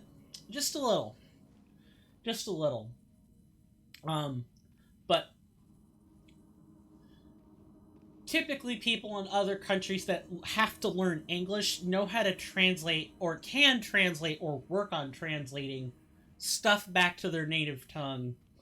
In Spanish and French, I can kind of do this sometimes due to the nature of the Romantic languages together, but for something like Romanian, where I only have a little bit of Duolingo training, or Italian, where I only have some, I can only pick out so many words and go from there. And maybe the process you're outlining is the same one that I could use myself. Just, I have to have the willpower, right? Gotta actually do it. Not just say it and not thumb through it for a hot minute, but actually consistently do it. Thank you for the redemption. I will take a drink of what I have on hand now.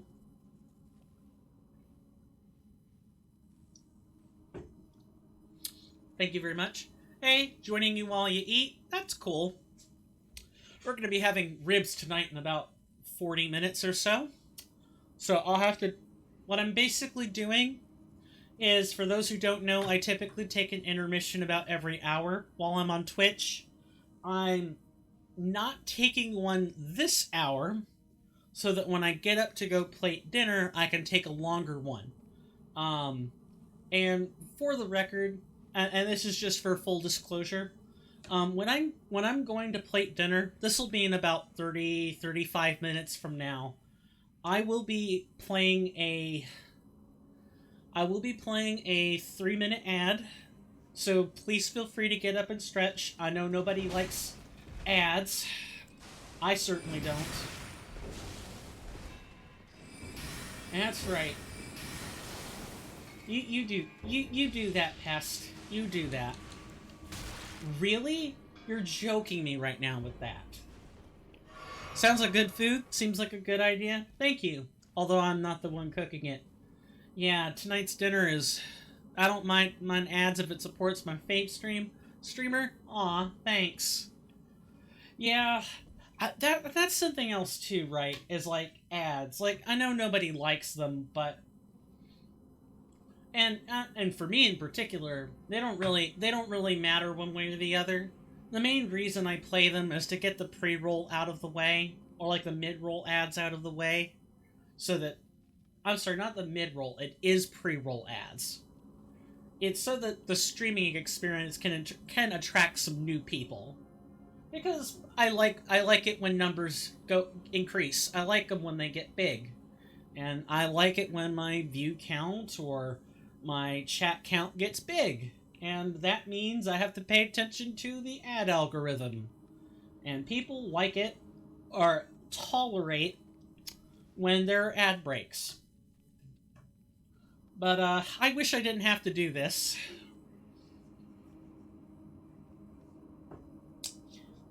Ads are one of those things that I dreamed of playing sparingly when I had ambitions for partner. That was the thing I'm thinking about, because how else do you pay your bills? Like, you have subs, you have donations, but those go towards streaming equipment, so how else do you get paid? Well, it's ads. It's sponsorship contracts. It's other stuff. But with the way Twitch is going, ads are required now. It's like a television station. You know, you flick the channel on the TV, and if you like what's running, you'll sit through the ads and deal with it, and if not, you don't. Speaking of which, and this is just a little bit of shilling on my part, if you guys like the content so far, you know, feel free to leave a follow. Lets me know you like it. And, you know, I'll be playing Elden Ring regardless, but I do use, viewership to determine whether I should continue some other series. Really? Alright then. You do this. If you want no ads, like, nobody likes them. No, not really. If you want no ads, then I recommend a tier 1 sub to your favorite streamer. That's not me, but I'm gonna do the Blake Shelton thing anyway. $4.99 in US dollars gets you a ad-free experience with yours truly. Why are the shrimps so violent in this game? Good question. Everything in Elden Ring wants to kill you. Everything in Elden Ring is. But the pests are something else. The pest threads are the worst. The attacks are, like, awkward. Like, the melee attacks with their halberds are awkward at best, but they're manageable. But when they start, like, lifting their hands high, chanting, like, ejecting their spines into the sky, that is the worst. That is the worst part. It's infuriating. I've heard like, data miners describe pest threads as having greater than 360-degree rotation, which is just one that's not possible. Well, it's not possible in the literal sense. It's possible in the mathematical sense. Like, anything can have greater than 360 degrees of rotation, as long as you're limiting it to polar coordinates, or coordinates on a unit circle. Then you can have multiples of 360 degrees. The bugs in the game are unbearable, especially the ones in the underground area with the tree spirit. Underground area there are mobs that are pacifist, like the turtles. Yeah, wildlife is not hostile. With some exceptions, the rams are sometimes hostile. For example, only the rams, that's the sheep with the big horns. The rest of them are docile. But everything else, anything sentient wants to kill you, with few exceptions. Most NPCs fall under that category, but some NPCs are also hostile right away. Shout out to me getting killed by a ram in the early game because I didn't realize they'd kill you. Exactly. There are clips on YouTube of this where, you know, someone's fighting a boss, like a deathrite bird or something, and they're sitting on like a 20th or 30th of their health bar, and the ram comes in from behind while they're backing up and kills them. I've seen some clips where they're on torrent, I've seen some clips where they're on foot, but in either case, they're getting shriggity-shrecked by a ram. I was fighting a giant and a ram took me out first. So embarrassing. Yeah, I felt really bad. In fact, I took out giants the same way. There's a group of 3 in Limgrave, right outside the War Master's shack. That's over here, for context. There are a group of 3 that are along this area. Here's the lake, where you'll find some land octopi for more context. And there are patches of rams that are along this back area here, and like a patch of rams along here.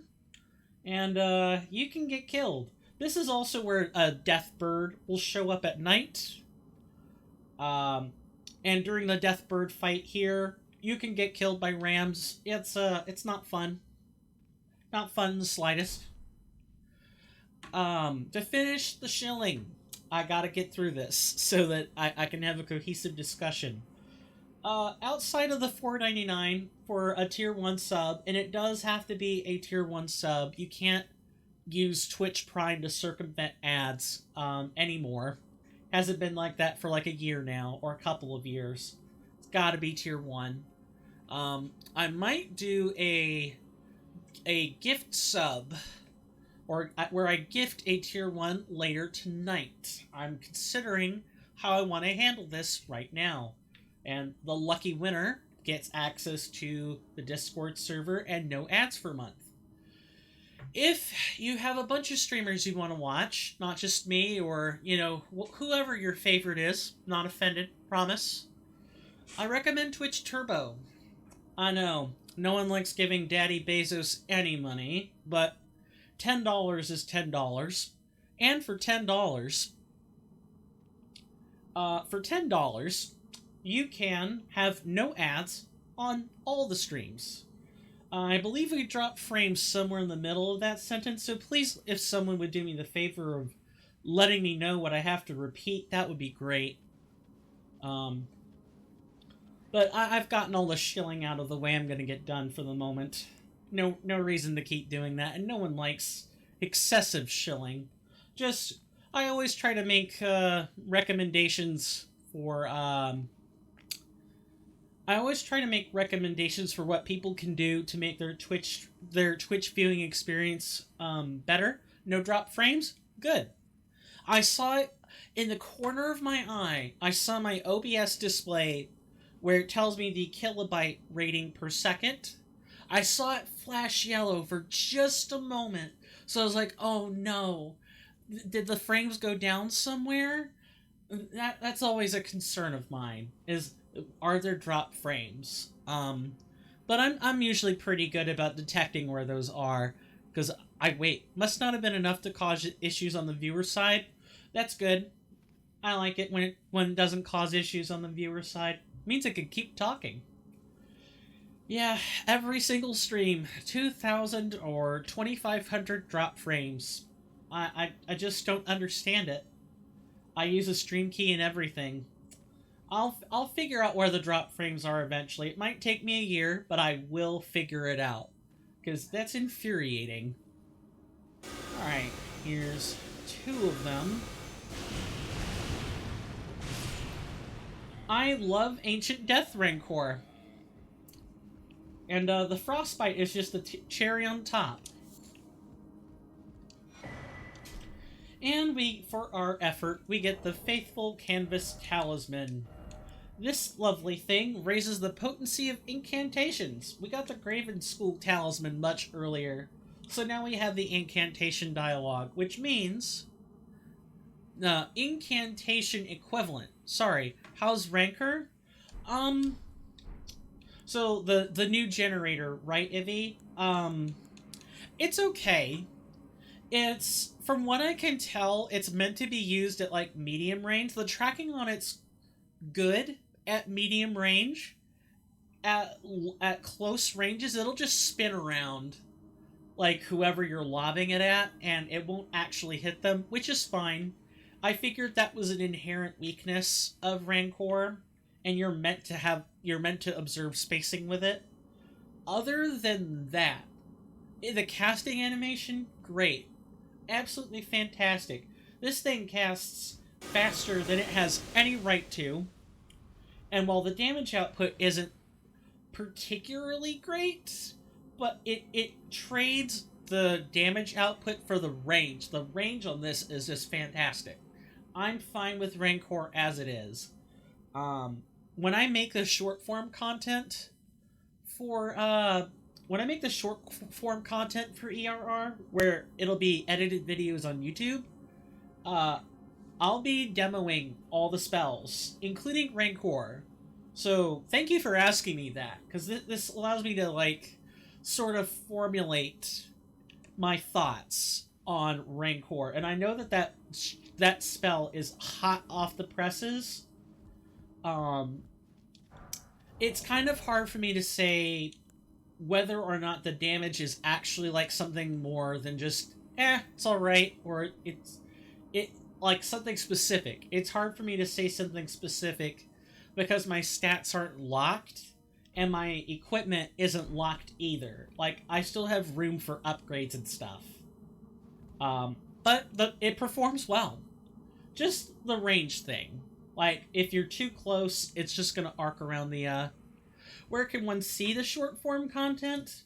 Well, none of that is there yet. Typically, what I've decided on this is I want to complete a game before I start making the short form. I'm kind of running through similar, I'm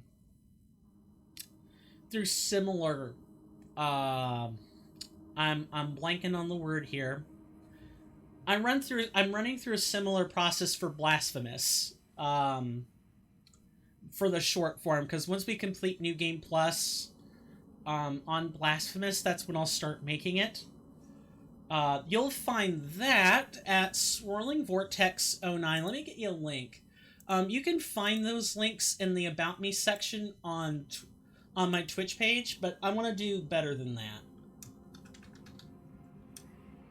I mainly stream, I also stream on this platform as well, but that's YouTube exclusive stuff. Let me, get you the home page.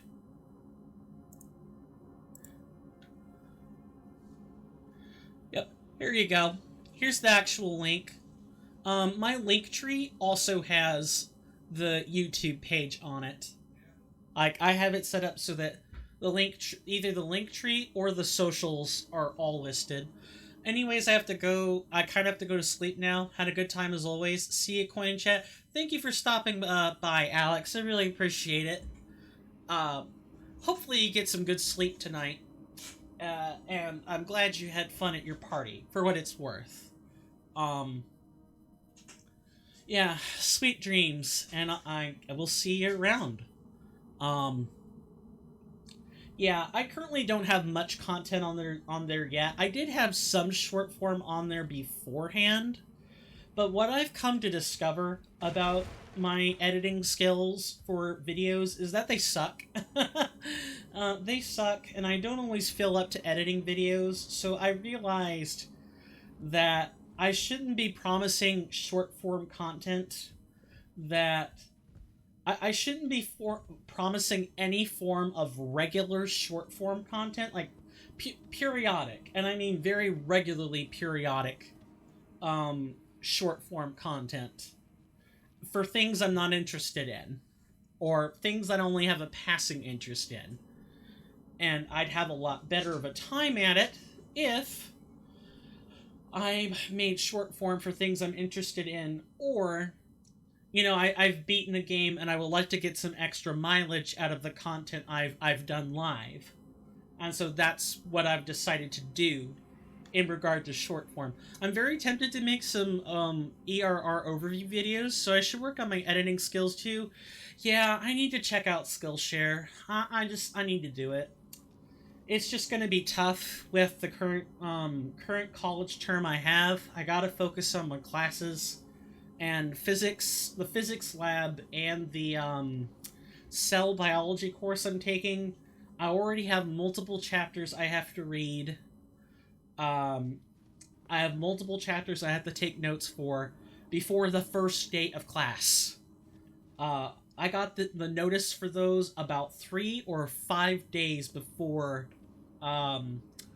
class starts, and I already missed an invitational bonus class session for the physics lab, so I'm not feeling too good so far. But yeah, I will, when I'm ready. I will pick up my editing skills on Skillshare and go from there. I can make okay thumbnails. They're not perfect, but the Grim Dawn of Mastery's thumbnails, I put that together. The only thing I had to use was the base image, and that's taken right from the game. Like, you can find a copy of that image anywhere. I just tinted it and added some text and pictures. That's it. And I snipped all those pictures myself. Just might be time to tap onto some Skillshare for editing, but definitely focus on class first. Gotcha. Just a gentle reminder that tutoring isn't only for doing poorly. Tutoring can help you keep good standing as you go through class. Yeah, whether or not you've accessed tutoring at Augusta University is, well, how do I put this? It goes on the progress report. Not that, you need tutoring or not. That's a separate round of emails, but that is the kind of thing that some instructors have started considering about progress reports, is tutoring. So I'll have to be a little bit more on my game than before. I haven't, but no one should think less of you for accessing tutoring. Well, yeah, no one should think less of anyone for needing help or desiring clarification for classwork, but this world is not exactly perfect. You'll fight them. I appreciate that. But I hope it won't be necessary.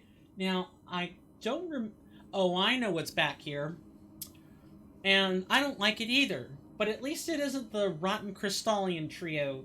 Those things can suck it hard. I believe this fight is a Falling Star Beast. Falling Star Beasts are highly resistant to magical attacks. Before we kick this boss's butt, though, thank you for that reminder, by the way, Rodani. I have another thing to showcase. I look at a boss spreadsheet. I have it saved as a doc in my OBS. And in this lovely little document contains a spreadsheet for boss weaknesses, defenses, and status immunities, stuff like that. I use this before I fight every boss so I know what kind of spells I should be using versus what spells will definitely just not be effective.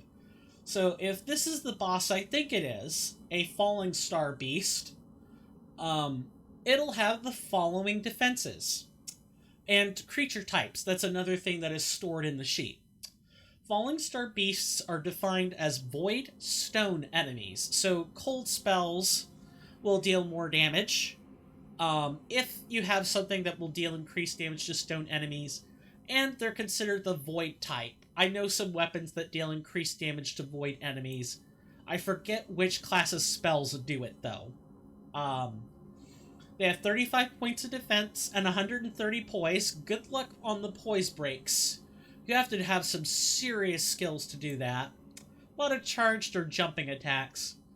For physical damage defenses, they take full damage from standard, 20% more from strike, as to be expected. They're rock-hard beasts. 15% less piercing damage, and 10% less slashing damage. We're not going to be using either of those, so we don't have to worry about it. For elemental damage weaknesses, they take 10% more holy, and of course we don't have any holy spells as a wizard. We do not. 20% less magic, and 5% less fire and lightning damage. Finally, the Falling Star Beasts are immune to blood loss and sleep. They're heavily resistant to poison and death blight. They are moderately resistant to scarlet rot and madness. And take standard amount of points. No, actually, they're slightly resistant. No? Is 240 the average? Hang on, I need to refer to this again. So beside the bosses panel, there should also be a reference panel. I wish it had the color coding on it. The color codes are not... Oh, no, the color codes are on the welcome section. So for status effects, the point value is 240 for neutrals. So, going back to the Falling Star Beast, 240 is neutral, and that's what it has. So, we can build up Frostbite on this thing. That's great. Because Ancient Death Rancor builds up a lot of Frostbite and has a lot of poise damage on it as well. Specially charged. So our game plan is to... You don't want to put a bunch of low health spirits on it. You want a good one that'll dodge a bunch of attacks. We're going to summon Lutel for this, which is expensive for FP, but I'll be able to cover the difference. Good luck. Good luck to me. I have no cerulean flasks, but I'll make do. And we'll go from there. I don't talk during boss fights, so I will see you guys on the other side of this. Let's kick some butt. Thank you. Thank you for the good lucks.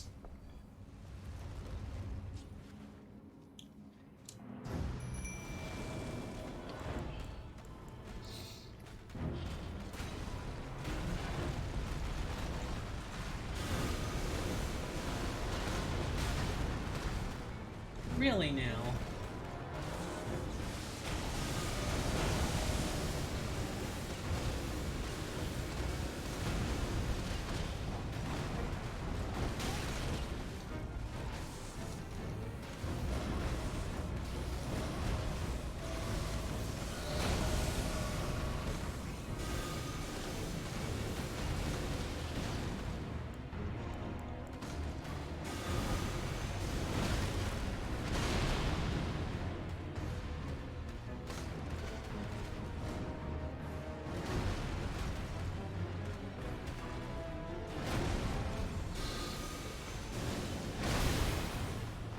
Okay, there's the Frostbite.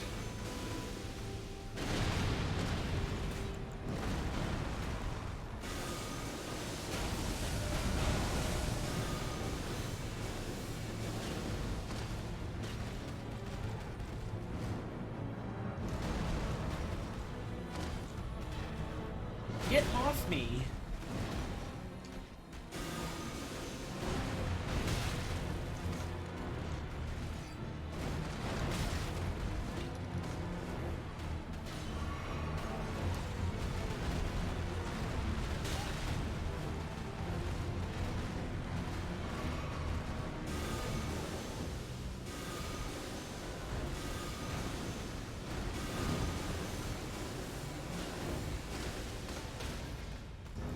Oh, there's the stagger.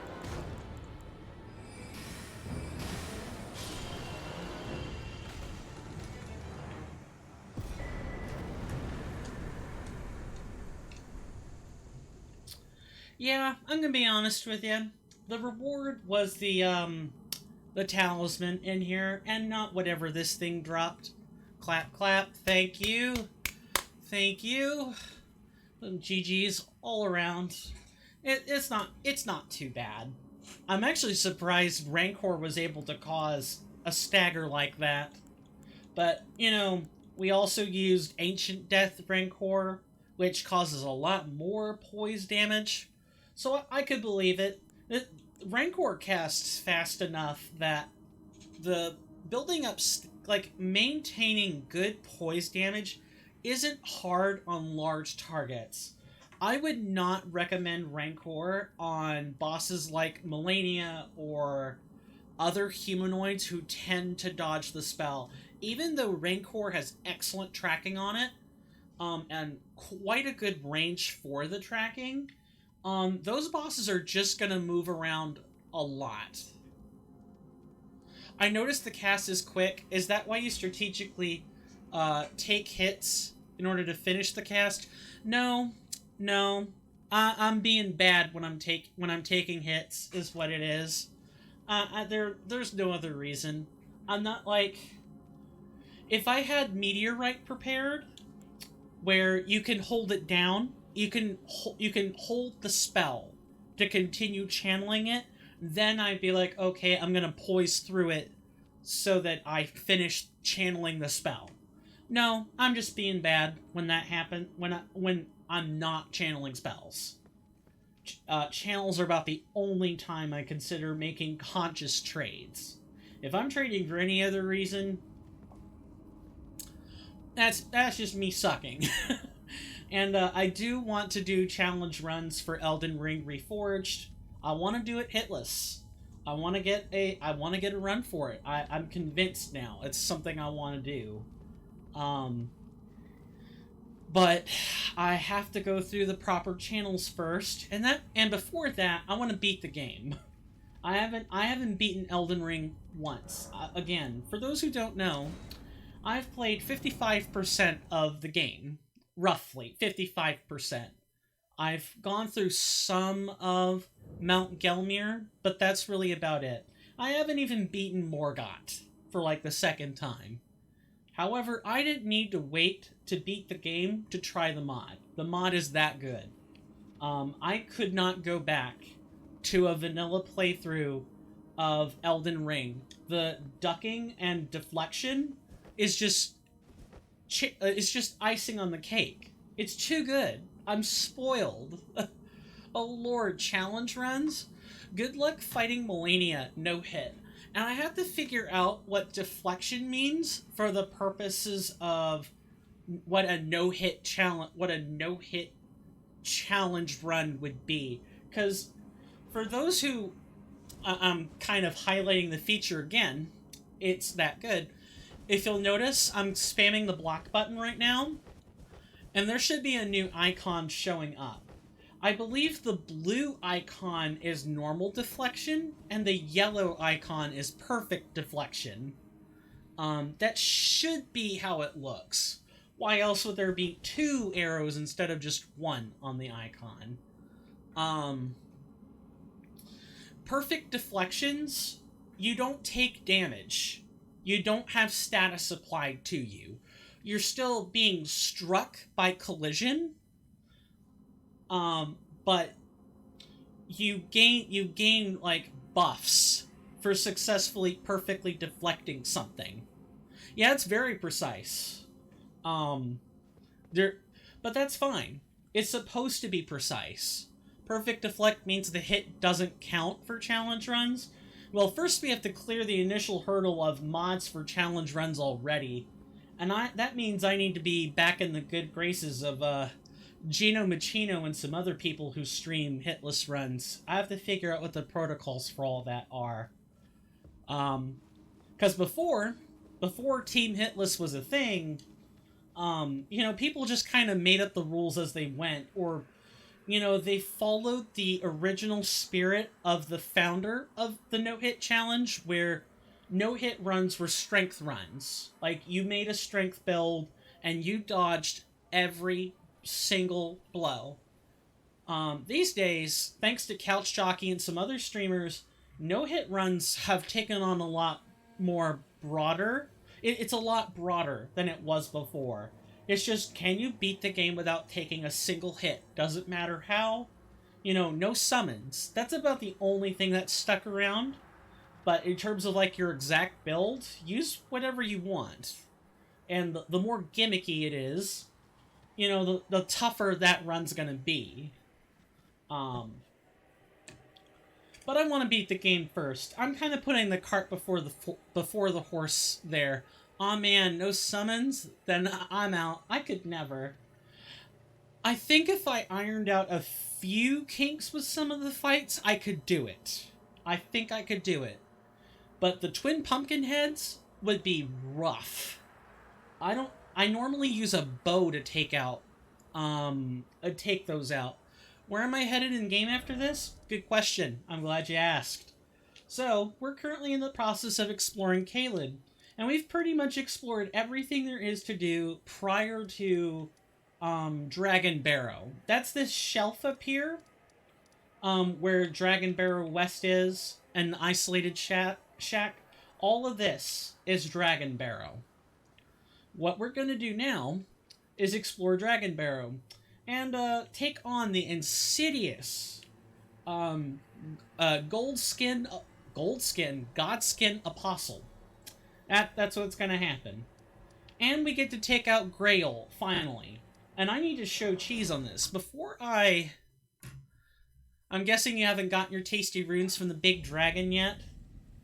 No, I have not.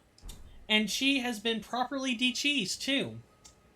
Although only for bleed. I don't know if the cheese we're gonna use still counts or is calibrated for. So part of this is going to be testing, believe it or not. We're going to go back to the Warlock fortune for this, and re-prepare spells. So, as an outline, what I'm going to do is change over fortunes. I'm going to prepare spells. After we prepare spells, we're going to go to commercial break. This one will be about 8 minutes, maybe 9 minutes. I'll play a 3-minute ad for that while I go plate up dinner and put it away for the evening. Then when I come back, we'll see if Grail has been completely de-cheesed. Kernifer and company have accounted for the bleed builds. I want to see if they were thorough enough to account for the rest. And that's not any knock on Kernifer. It's more like I'm curious, you know? Kernifer does great work with this mod. Really, they do. And the group of people they've gotten around themselves. It's great. I love watching modding communities just grow. And I'm glad to be a part of that, for what it's worth. As small as my role is in this community, I'm glad to be part of it. Alright. That takes care of the fortune. Now we need to change the spells.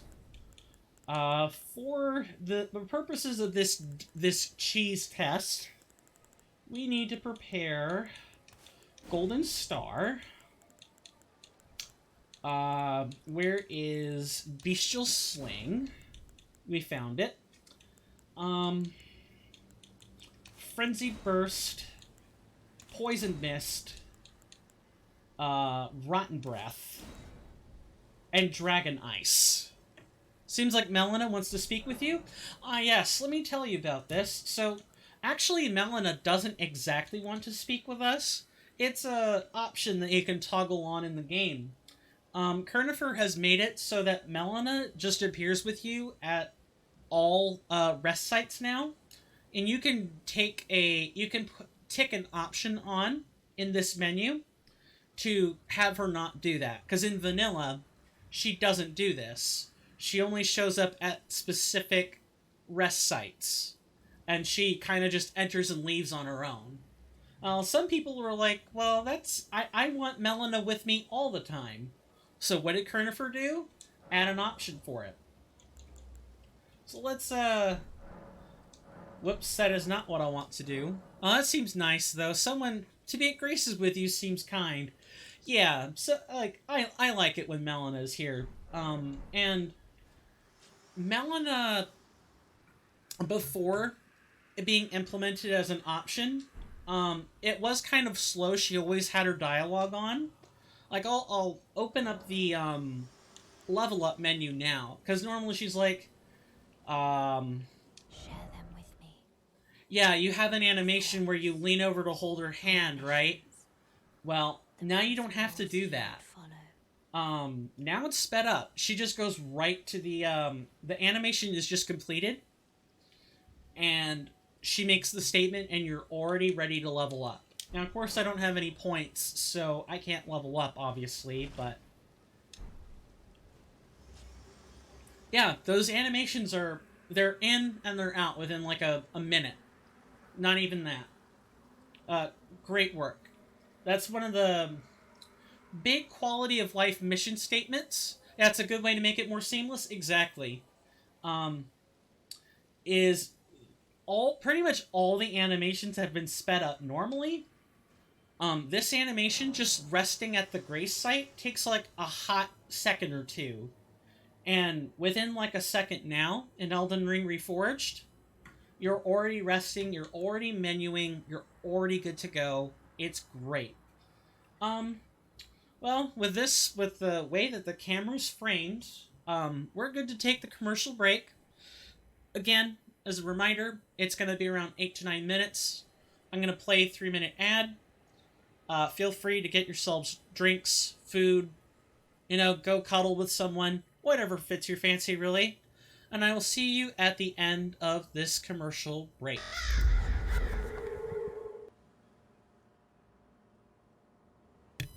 That's fine if you don't, Rodani. I'm glad you were here, regardless. All right, that's the last sentence I'm speaking. See you guys then.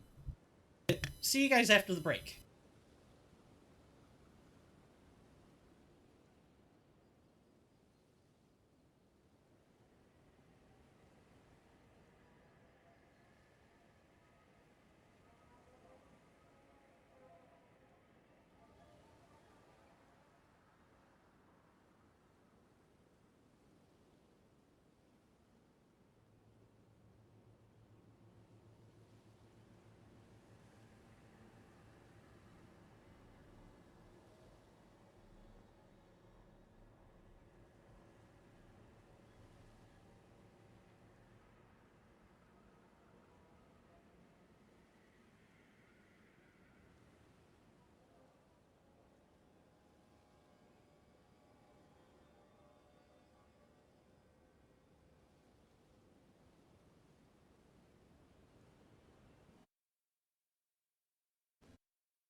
Sorry about that, folks.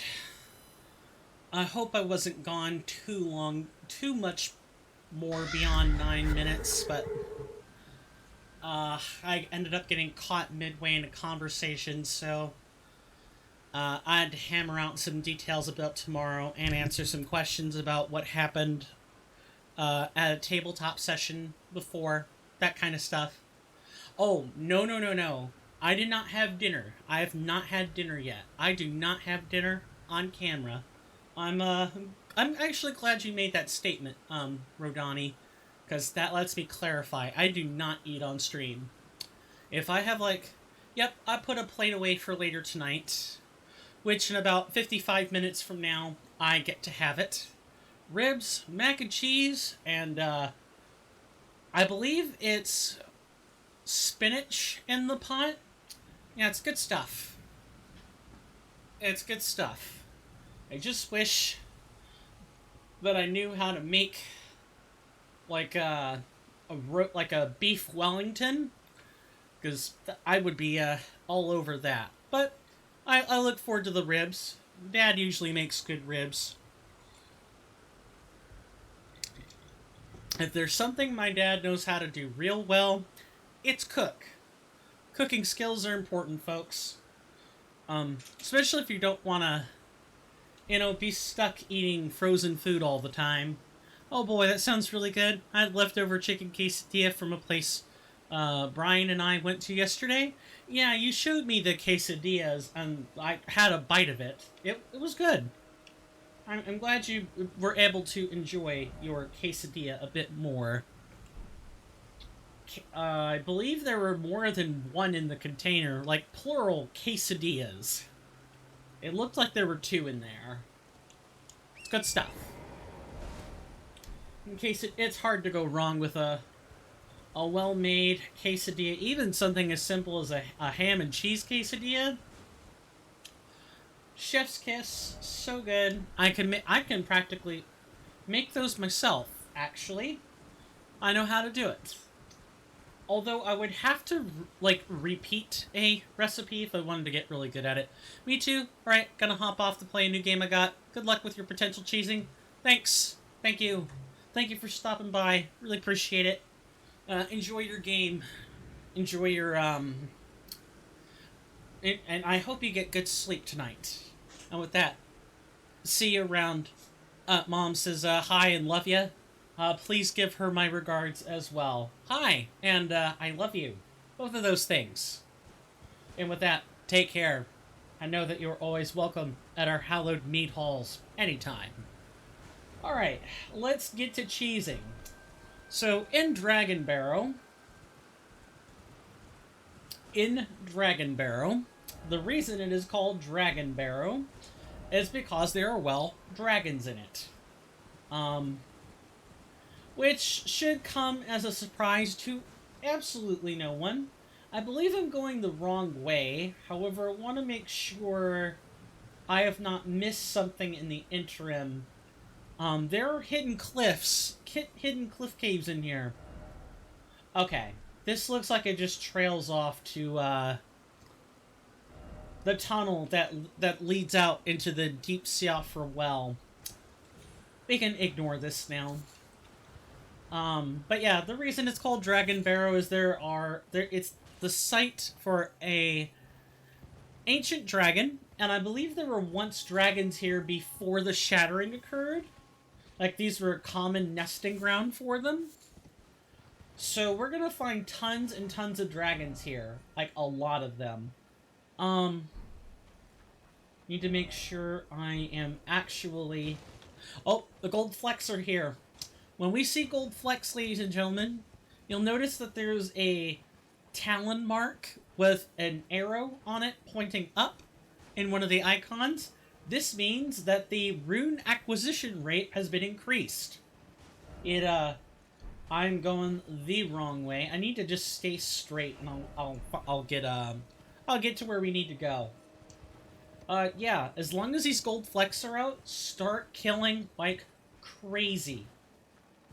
Kill like absolutely crazy, because you will get runes for doing it. I'm dry. Dry as a bone. Fool dragon, surrender your strength. Let me feast on your heart. Well, I believe we remember a certain, Yura. Is it Yura? Do I have that name correct? Yeah, it's the guy who ends up becoming, Shibriri later. That guy. He warned us about, fanatics being consumed for being consumed with the idea of consuming dragon hearts for power. Like a lust for power that isn't entirely yours. We should see if Grail has been completely decheesed first before we go to this tower. This is the Divine Tower of Caelid. There's a fun fight in here, but we are not ready to deal with it quite yet. I mean, we can, but there's a bit of a platforming challenge as well with the Divine Tower of Caelid.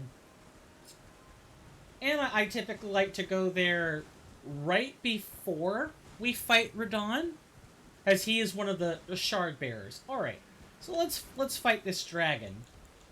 I believe these dragons are pretty much always available, or always vulnerable to Scarlet Breath, Rotten Breath.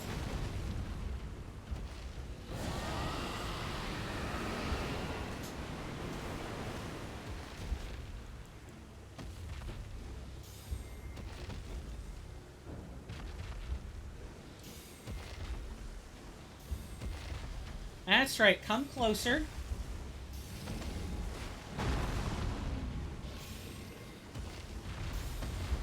So, my strategy with dragons is pretty much always the same. You know, just mind their movements. If they start taking flight for any reason, that was not smart. You know, try to space them out. And you want to be about medium range with them. You kind of want them to breathe fire. You don't really want them to be doing other things.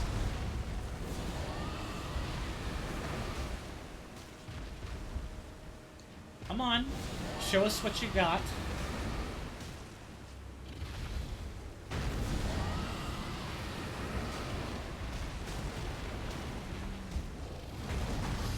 And Scarlet Rot does stack in this game.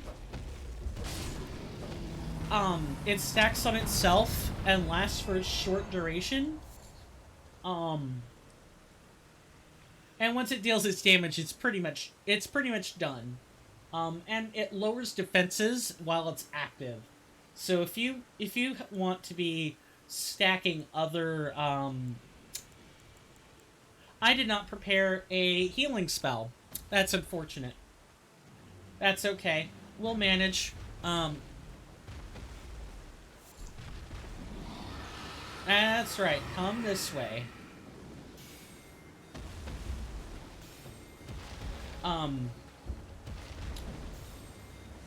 Yeah, with dragons, I guess just the general gist is, you know, maintain your spacing. And Scarlet Rot is one of your best friends. Because dragons typically tend to have middling status resistance and high defense. And lowering defense. I could not mute that, sorry. Really? What happened there? It just barreled forward and I died. Okay then. Though the way you normally kill Grail, by the way, is you have to kill her children. You know, there are 6 dragons that surround Grail that have red eyes. That's how you know that they're hers. The other dragons don't. Which means the dragons that we spent some time killing just now should respawn. If they don't, that would be interesting behavior for certain. But I believe these dragons are supposed to respawn respawn even in vanilla. Even in vanilla. Let's see. There's a dragon there and a dragon over there. Yep. 2 for 2. Vanilla behavior works for me. Let's just leave them alone, shall we? But you can come and farm these dragons for runes. I have done that before. Of course, I don't recommend it anymore. There's a different place I recommend for rune farming, but we need to defeat Radon to get it. And by the time we do that, it's hardly worth it. Alright. So, the Dragon Barrow is just this wide expanse of hills and, like, gnarly roots and trees, with semi-normal looking grass, actually. And there are nothing but dragons out here. Absolutely nothing but dragons out here. And all the if you want to get good at fighting dragons in Elden Ring, or in Elden Ring Reforged, you come and fight these. All of them. All the dragons pretty much have the same behavior. The only ones that are different are the ones with red eyes, and all of the named flying dragons. All of those have slightly different behavior, but you pretty much fight dragons in almost exactly the same capacity every time. They're nice, strong, yet predictable enemies. They're great. They're great for the initiated. Okay, so if we come around here... There she is. Big, beautiful sow. Grail herself.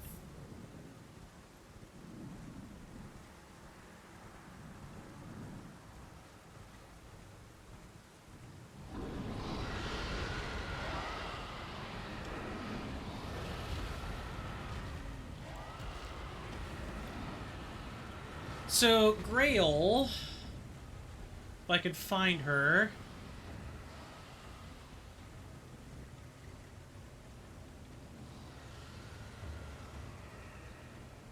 I have to be careful as I could still be chased by the dragons. Well,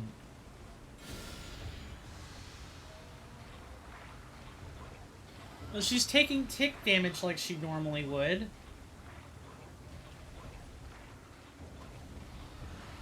I believe she's actually immune to this.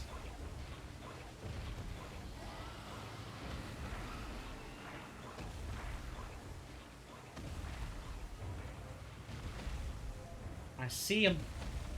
I know you're over here. Yep, these are her children.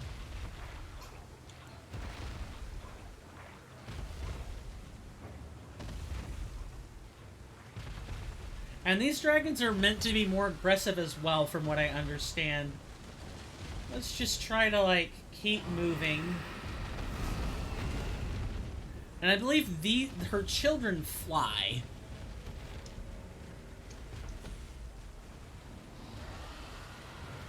I know she's immune to rot. That was something that was fixed early on. I do not know about frostbite, however.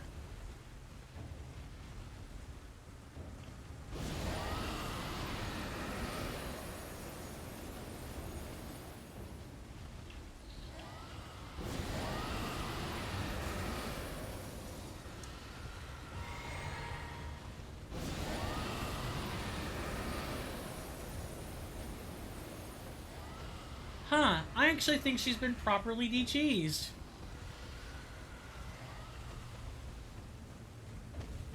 And if she hasn't, then I don't know what I'm doing then. Let's keep moving. Let's not stick around to get mobbed by her children. Yeah, you can't even, like, crawl on where she is. Although that could be a feature of vanilla and not Elden Ring Reforged. So I'm gonna be very careful. Very, very careful about this.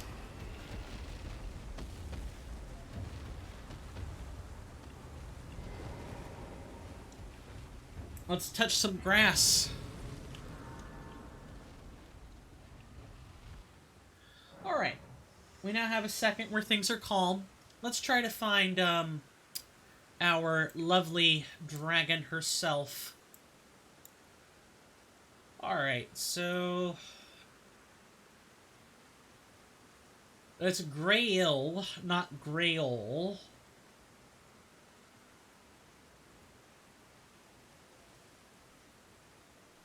Elder Dragon Grail. Okay. Okay.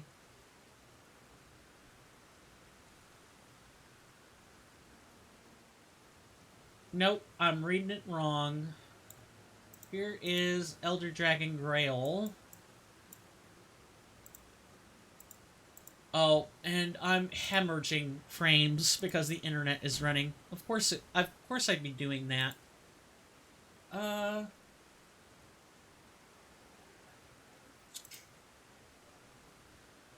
Interesting. Okay. I hope I'm getting that correct. Yeah, Grail. Grail.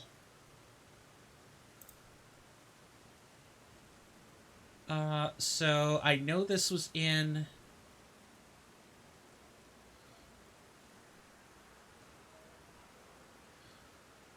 there's a specific version I'm looking for. In, like, the patch notes. I just need to find it. And it's, like, probably in a previous post somewhere.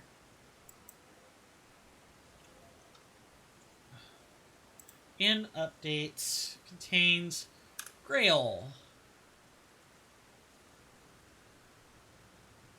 The children making 6 instead of 7. The requirement to kill 5 is unchanged. Okay.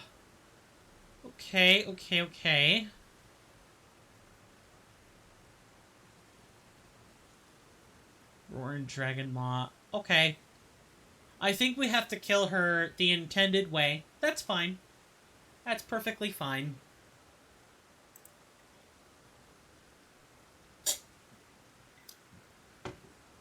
Make sure to use your search features, ladies and gentlemen.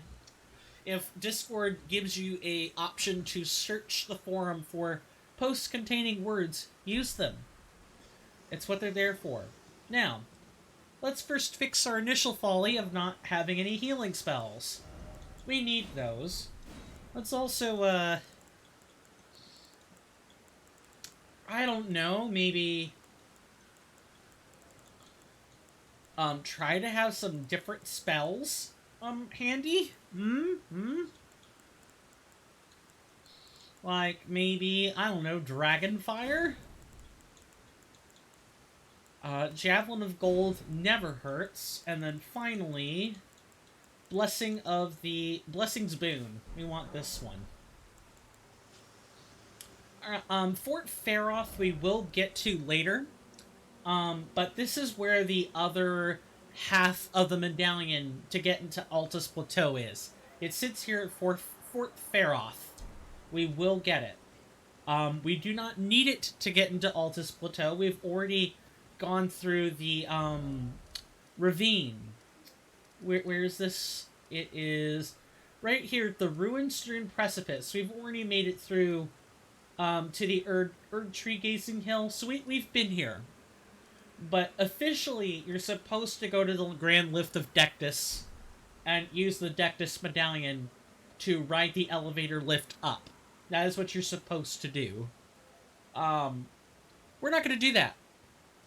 Why? Because we have so much left to explore. We have so much left to explore. It ain't funny. Now, let's proceed to wipe the floor with these dragons, because her children are more attentive and more aggressive, but there shouldn't really be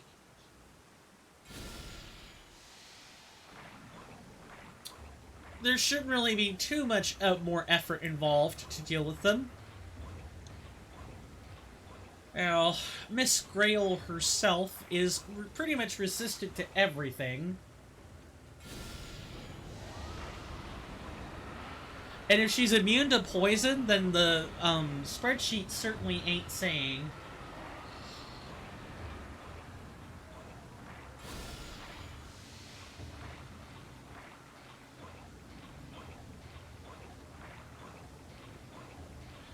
If we get the poison to stick, it'll be easier to deal with her properly. Oh, yep, here we are. Now let's keep that poison going. Once the poison's on, the resistance to it will be dropped immensely.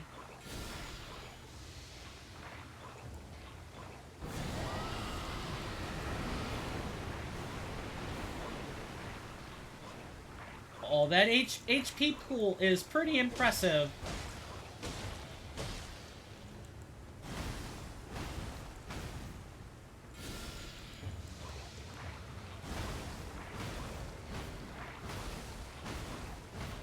And I'm surprised for being allowed to get away with this much torment on Miss Grail.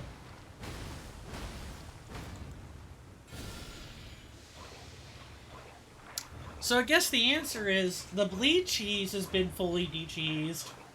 But, and I shouldn't say de-cheesed, it's more like if you try to kill her this way, you're gonna be here forever. You are better off just killing your children outright. And that's not a sentence I utter very lightly. It's a game, folks. Come on. Let's use our heads here.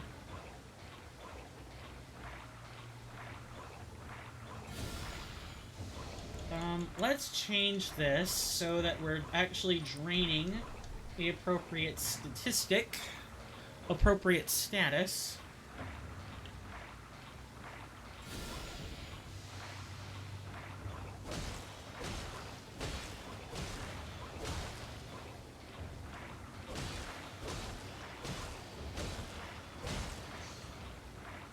Is that even moving? What is her HP total at?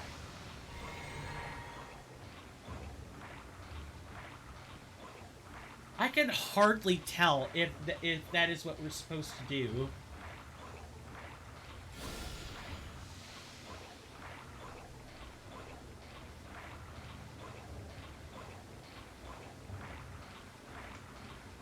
I'm just kind of watching to see what's being observed here.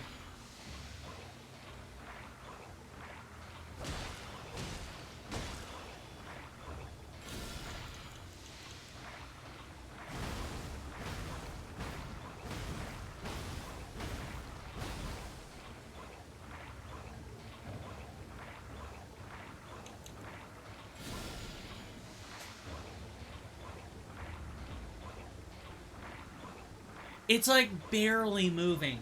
Yeah, this is a huge waste of time. You can do this, but I don't recommend it. And she's pretty much immune to any insta-kills.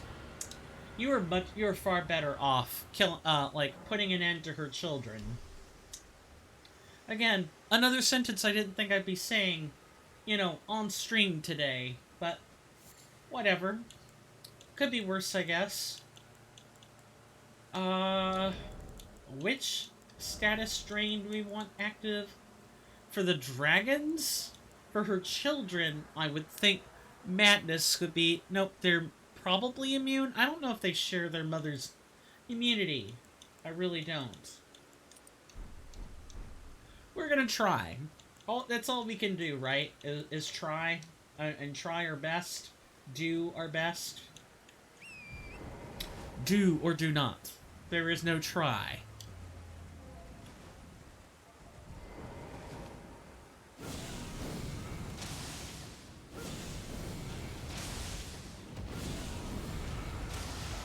And with dragons, you want headshots. Headshots make a difference.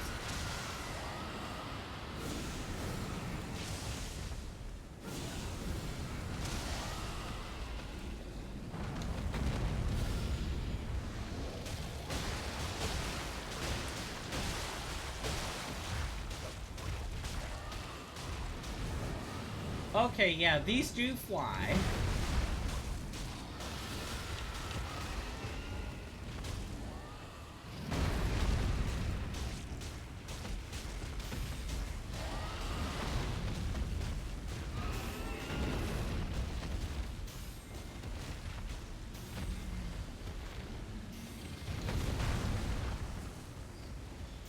So, do people like dragons in video games? It's like an extended boss fight. I can talk during these, because you're sort of meant to be... It's not a high-stress situation. It's more of like, just patience and persistence. Do people like dragons? Hate them? Think they're overused? I think they're a little overused in today's current gaming era. Nice. I can't believe I nearly died.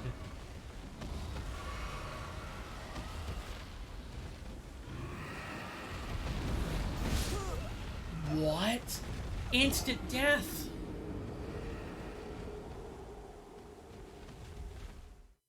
Nice. We died.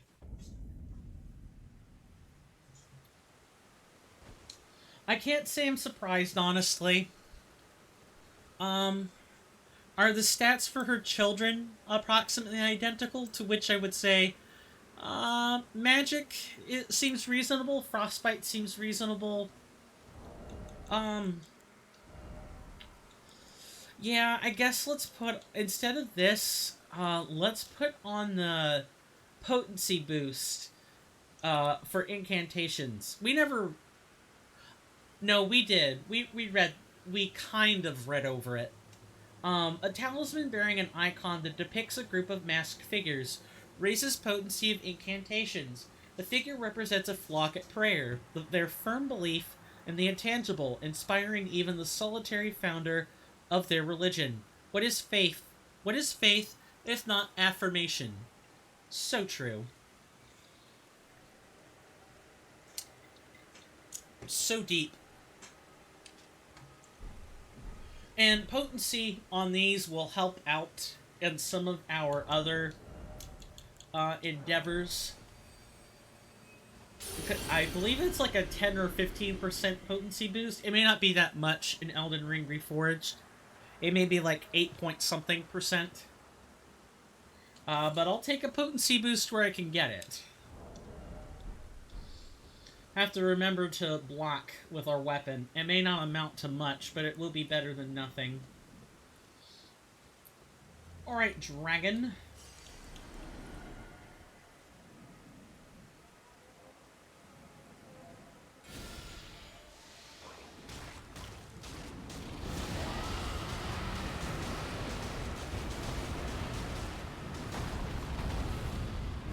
Come on, then. Show us what you're made of.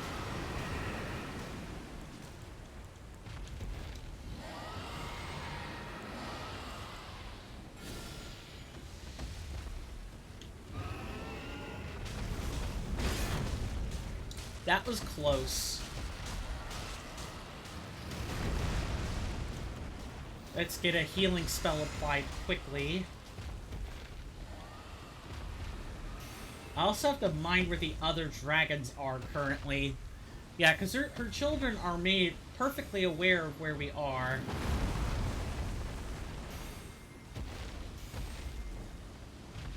This should do it. Okay.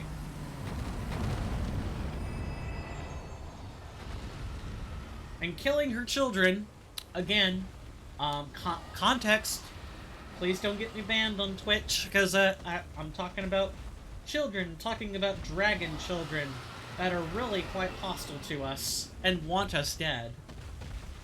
And children for dragons anyway is really kind of a hard sell, because dragon children can be like many years old.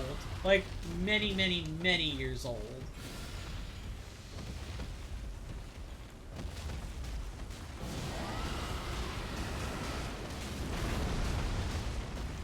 Okay, gonna go ahead and drink up. Keep moving the poison cloud.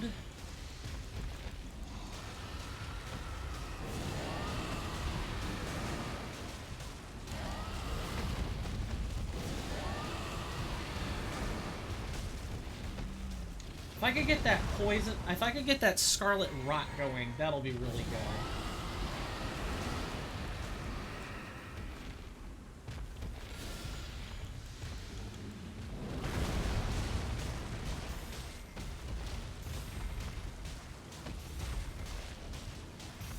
I don't know if I ever got it, if I ever got the Scarlet Rot to stick. But I know the poison's sticking. Just gotta keep it up.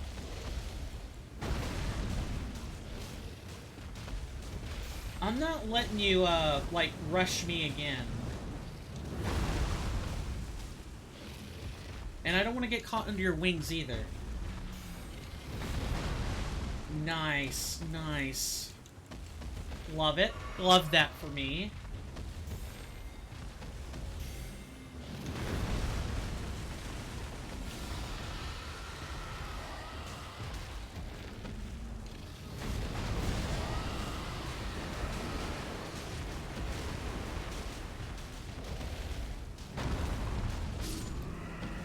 Thank you.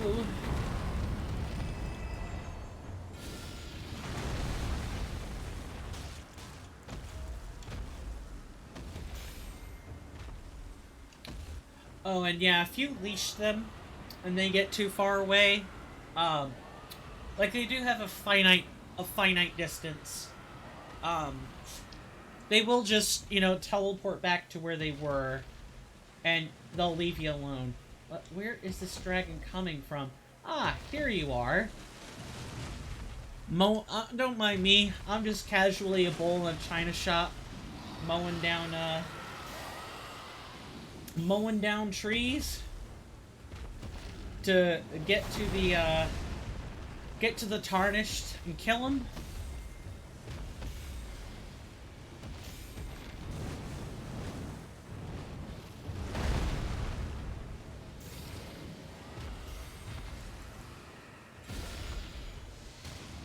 See where that other dragon currently is.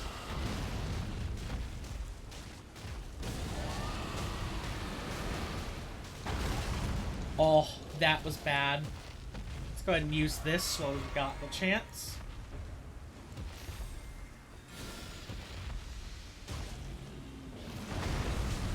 Once we get the poison going, like the big thing about large enemies like this is poisoning them and applying status is like your best friend. You want to do it. I know that, you know, status effects in games are usually hit or miss. Oftentimes in games, unless they... Nice. I gotta craft more of these things. Again. I'm hoping, if you do the intended strat for killing Elder Dragon Grail and you take out her children, usually the children stay dead. They don't, let's first get back our runes, and then we'll have to make more. I hate that, like, bull in a china shop attack, where they barrel forward and just knock you completely over. Usually the children stay dead, and you only have to kill that many dragons total. If it's 6 dragons all the way through, I'm going to be upset. They might switch to sorceries to, like, knock them out faster. We'll see. Actually, we should probably do that anyway, seeing as how they're actually more susceptible to frostbite, and we just have harder hitting sorceries than we do incantations right now. It's really strange. Warlock is very good early game, but I feel as you start to round out your spell table, you soon realize that unless you have the necessary utility for boss fights, or if you don't have the necessary damage output, you're just stuck. You're stuck waiting for them to actually die. It's really strange stuff. But that's neither here nor there. We do not need ambush shard. We could build up. We could apply rank, or not apply rancor. I'm thinking of magic here, the Magic the Gathering. We need to prepare rancor. And then after that... Oh, I wonder about the Night Maiden's Mist cheese, if that works. I don't think it would. I don't think it would, but you never know. You never know. Don't plan on casting much else. We want the increase in sorcery potency and this staff. My intention is to definitely kill Grail tonight. Although I hope it works. Let's find out if we're gonna have problems.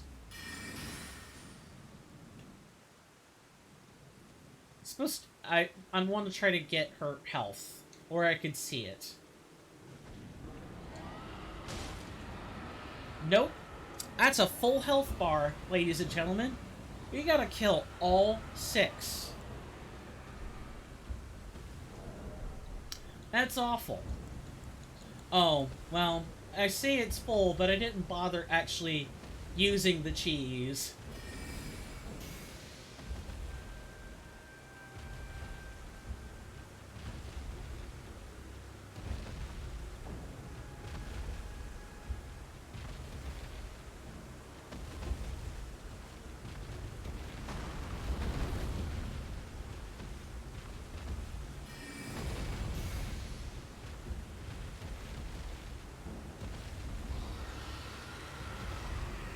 Yeah, I know you're over there.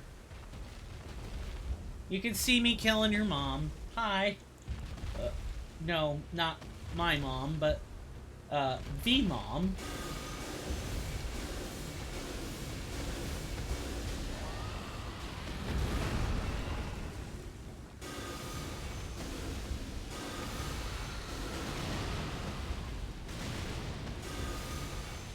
Yeah, it looks like I'm having to do this the hard way.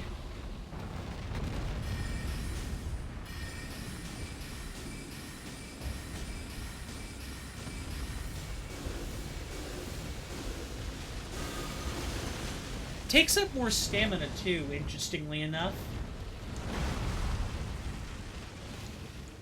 Alright, let's get on Torrent. Let's, render them, kind of useless. We can work on you in the meantime.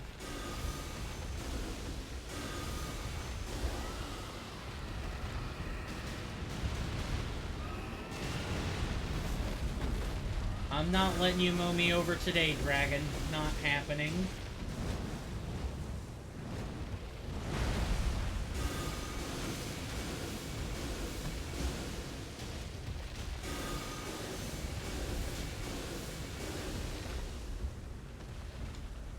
Really?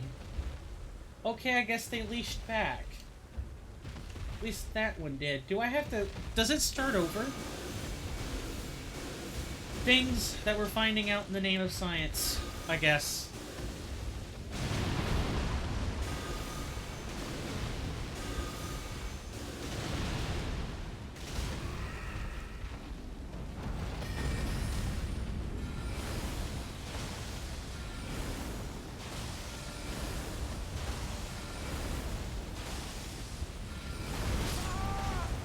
Okay, those dragon claws take you out in a single hit.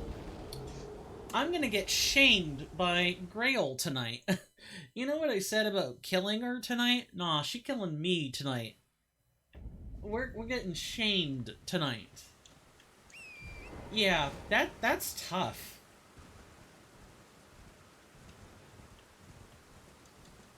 It doesn't sound like she could be frozen out either. It sounds like she really has been properly de-cheesed. That's good. I was kind of worried that we wouldn't be able to, or that it would be the same as it was before. So if you're looking to cheese Grail for this fight, good luck to you.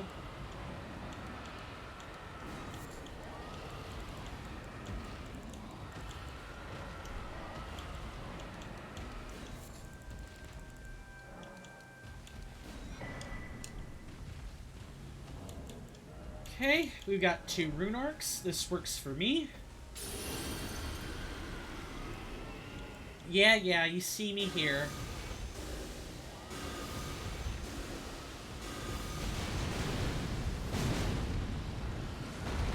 Nice circling around.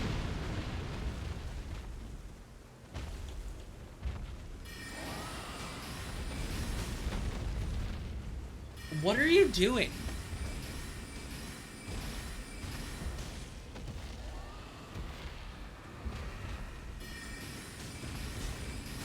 I'm not sure what's going on. Also, I have like a defense and a damage decrease debuff, which is, I guess, is also interesting.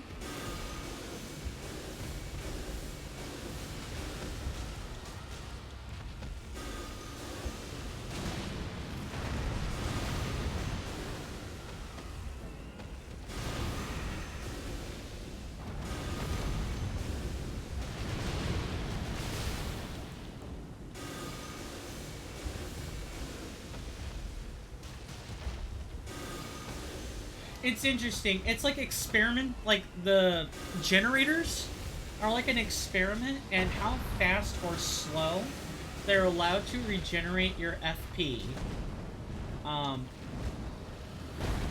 Nice, nice. So like the 6 classic ones, like Catch Flame or Glintstone Pebble, regenerate it very fast, whereas something like Rancor is like on a bit of a delayed timer, where like it depends on the projectile hitting, and due to its particular tracking nature, you may end up in an FP deficit until you end up in a surplus. It requires quite a bit of management.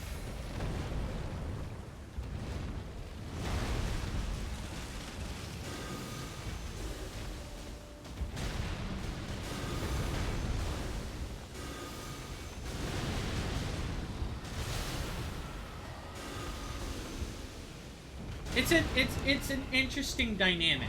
I'll put it like that.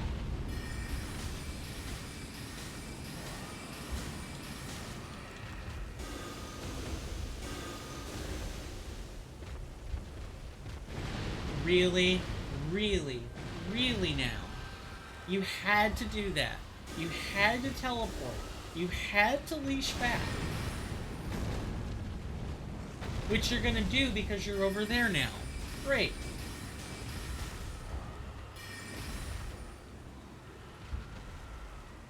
Which, I think that means you start over. Well, start over in some aspects of it. I will say that does make it more frustrating. Oh, I guess not. Okay. Okay. You know what, game? I can work with that. I can work with what you're putting down.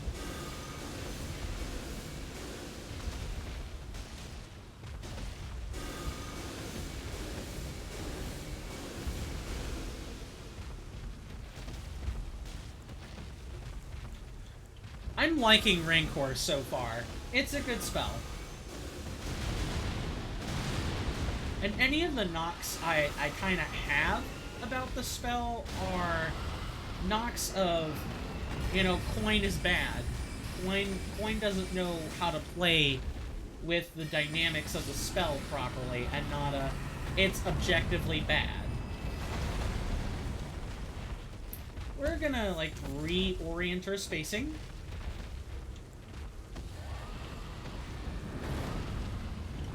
Yeah, you do that.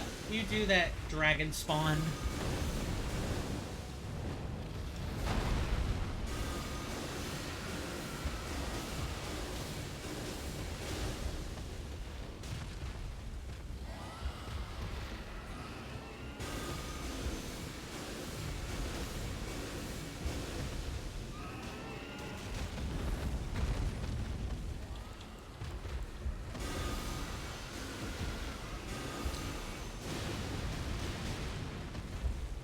So how's everyone's night so far?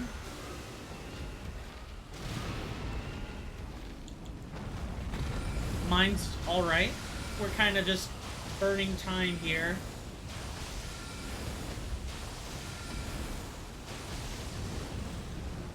Well, I shouldn't say we're burning time. I'm having fun. I hope you guys are having fun. I realize I'm not the most chatty streamer in the whole wide world. I don't know. That is one thing I'll say, is that I do struggle to find interesting things to talk about all the time. I can't sit here and just talk boss properties non-stop. That was close.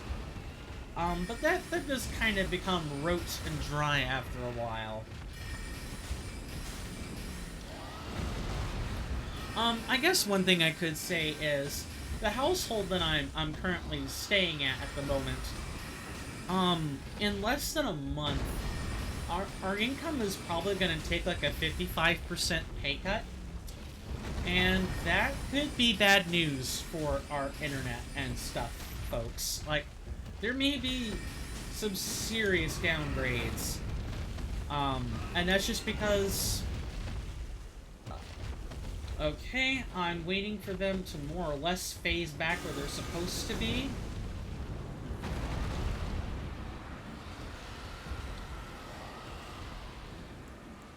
Yeah, like, I'll probably have to start helping foot the internet bill if I want to keep what we have. And that could be a problem. But, you know, that's the cost of living in someone else's home, is that you help contribute to bills. I do it when asked, but if I'm not asked, I'm not going to worry about it. That's typically my operating procedure for that sort of thing. Yeah, look, 65,000 health. It's not that you can't cheese her, but none of the percentage-based mechanics work. So even if something procs, which I'm guessing the procs are disabled, you're just far better off actually taking her children out and not worrying about trying to cheese her.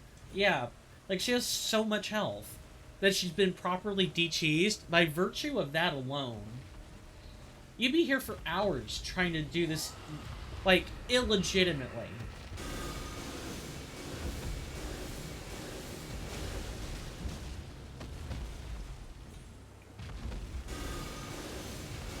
Oh, I think I understand what's happening. You know, I was talking about those debuffs earlier. I understand what that is now. It's a debuff that keeps me from actually operating at full capacity on the boss. It's a special bullet effect. That's pretty cool.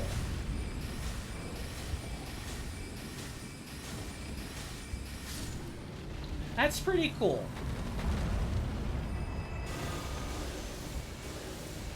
Because otherwise, I think the percentage-based stuff would work properly.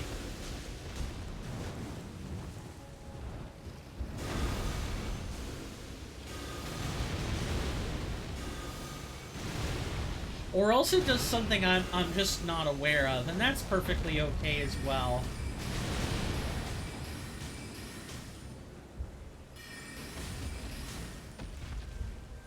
I'm waiting for you to fly, good sir, but I am going to use, like, a better FP generator.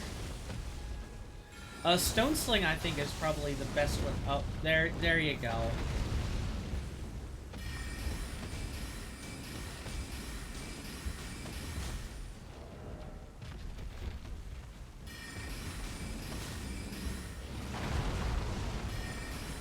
Oh, phone, I should have silenced you a long time ago.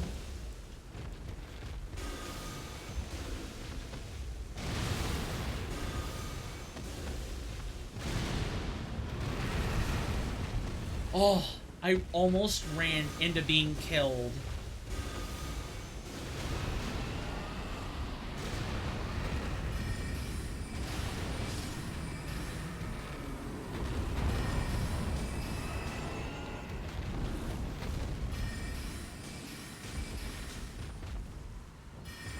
I think yeah. Okay, she's actually gone now. Oh, hey. It only took 5, I guess. Aw, but I wanted to kill the whole brood. Oh, well. I mean, she's gone now. And right on cue, too. Right on cue. I could quickly show you the inside of Fort Feroth.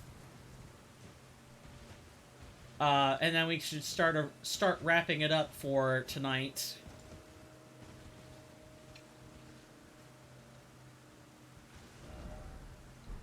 I make sure I haven't missed any messages or anything. No whispers. And, I don't know. I guess Lewd Lord didn't bother showing up again, so my 4-minute timeout worked. And I'm perfectly happy about that.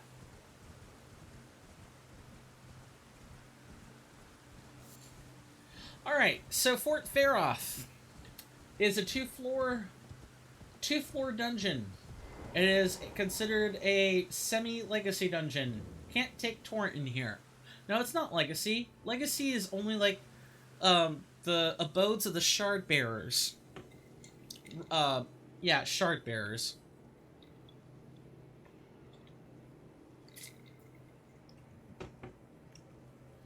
So in here, let's turn on a lantern. Oh, I suppose I should...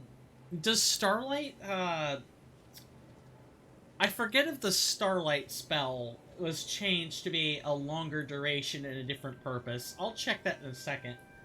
Yeah, there are bats in here, and there are singing bats in here. And then above, there are spirits. Here is... We'll find a bloody knight, a bloody red-maned knight, similar to the one we found in Fort Height. And that knight holds the other medallion. In Elden Ring Reforged. In Vanilla, the other half of the medallion is actually in a different location. I think it's still in Fort Faroth, but it's in a chest. Or held by a giant rat. There is a giant rat in here. We're gonna put on... Creates Starlight to illuminate surroundings and increases passive FP regeneration. Switch view. The sorcery can be cast while in motion. Is there a reason why it has to be cast in motion? Alright. Let's spend a whole bunch of FP.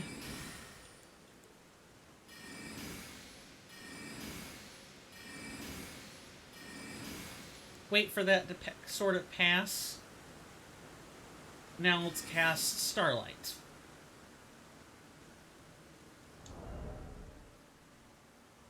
Oh yeah, look, it's got a nice tick rate on it. You still have to use a generator, but, I mean, it's nice.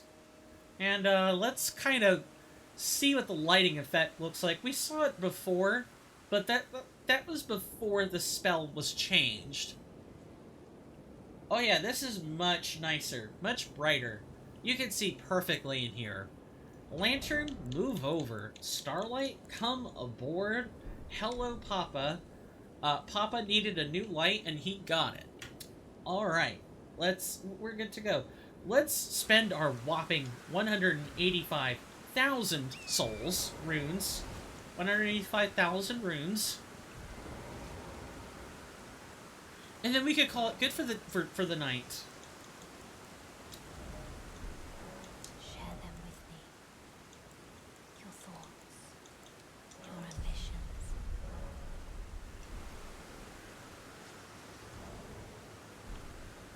Okay, so I'm not having to hear myself think. It's really rough.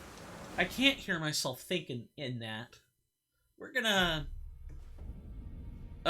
go ahead and preface what we're gonna be doing next time.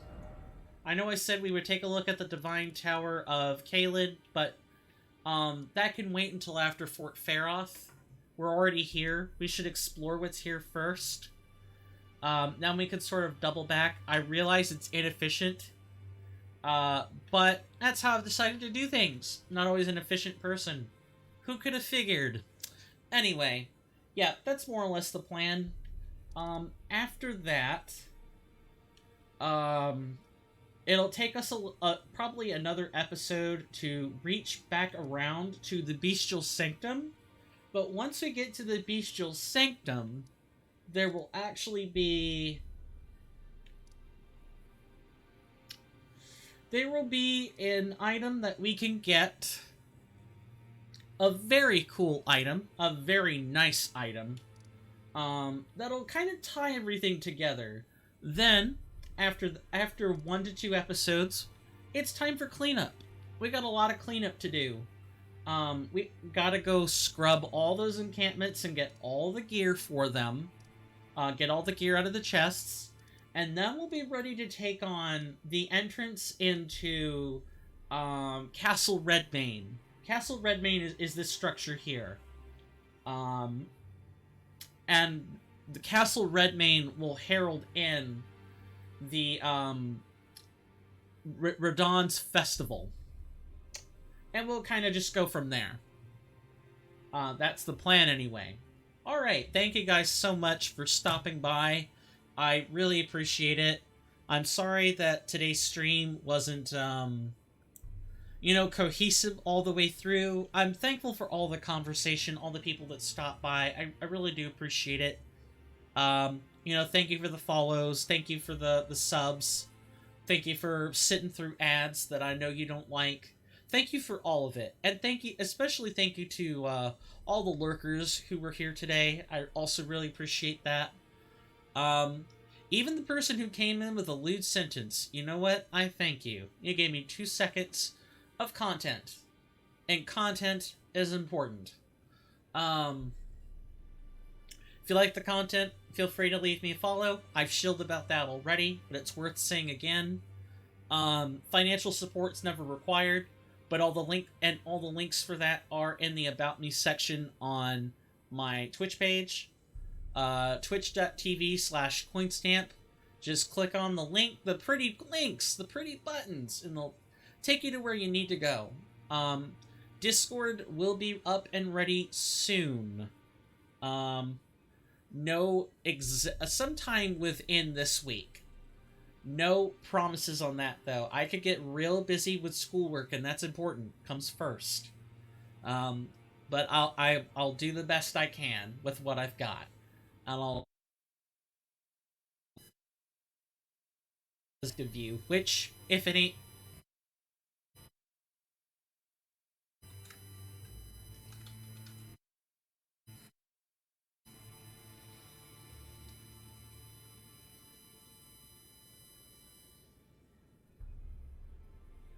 okay, which, if I'm not putting much effort in, why should I expect much effort out of anyone here? And that's not a snipe on anyone. It's, don't expect more of others than you're willing to expect of yourself, right? Treat others as you want to be treated, etc., etc., etc. Yeah, I think I've shilled about enough. You guys know where all the buttons and links are. Please use them. I've put a lot of effort into collating documents over the years. My schedule is pretty much minted and put out not only in the schedule document, but also I've set up the rotating schedule thingy on Twitch, so you can refer to either of them for the Twitch schedule. Now, if you want my YouTube stuff, sorry, you gotta look at the schedule document. Try to make people read all that stuff. And by make, I mean ask nicely to read, because you cannot force someone to read documents they're not interested in. You just can't do it. With that, next time, we will be playing Blasphemous and working towards the second Amontecito, and then on Friday will be some more Grim Dawn. I promise I will have that command changed. And all that other fun stuff. Alright. As far as streams to check out for today, I will give a shout out to Oats and Goats. If you guys like variety content and Super Metroid speedruns, he's an excellent streamer to go check out. I highly recommend it. I always watch the YouTube VODs because the way he handles it, his chat is chef's kiss. It's perfect. It's perfect. Absolutely perfect. Well, perfect in the trollish sense of the word. I want to make sure I'm spelling that name correctly. and that there are no capital letters where there shouldn't be. Yep, okay. Good, and that shows up with a panel that you can click on. That's pretty cool. Yeah, definitely check it out. I can't say that that stream is for absolutely everyone though. If you don't want to be ribbed by your fellow streamers and you don't want to be at risk of getting called out in chat, maybe don't show up there. But most people have a good time in there if you aren't a complete jerk. Give it a chance. You might be surprised. With that, I've gabbed at you enough. Thank you again. See you guys on Wednesday. I'm CoinStamp. You can call me Coin or Swirling Vortex if you're on YouTube, or you can call me Steven. Any one of those three work. You guys are always welcome in my hallowed meat halls anytime. We have discussions both serious and fun. We talk a lot in here. And with that, stay safe out there, guys, and I will see you next time. Take care, and bye-bye.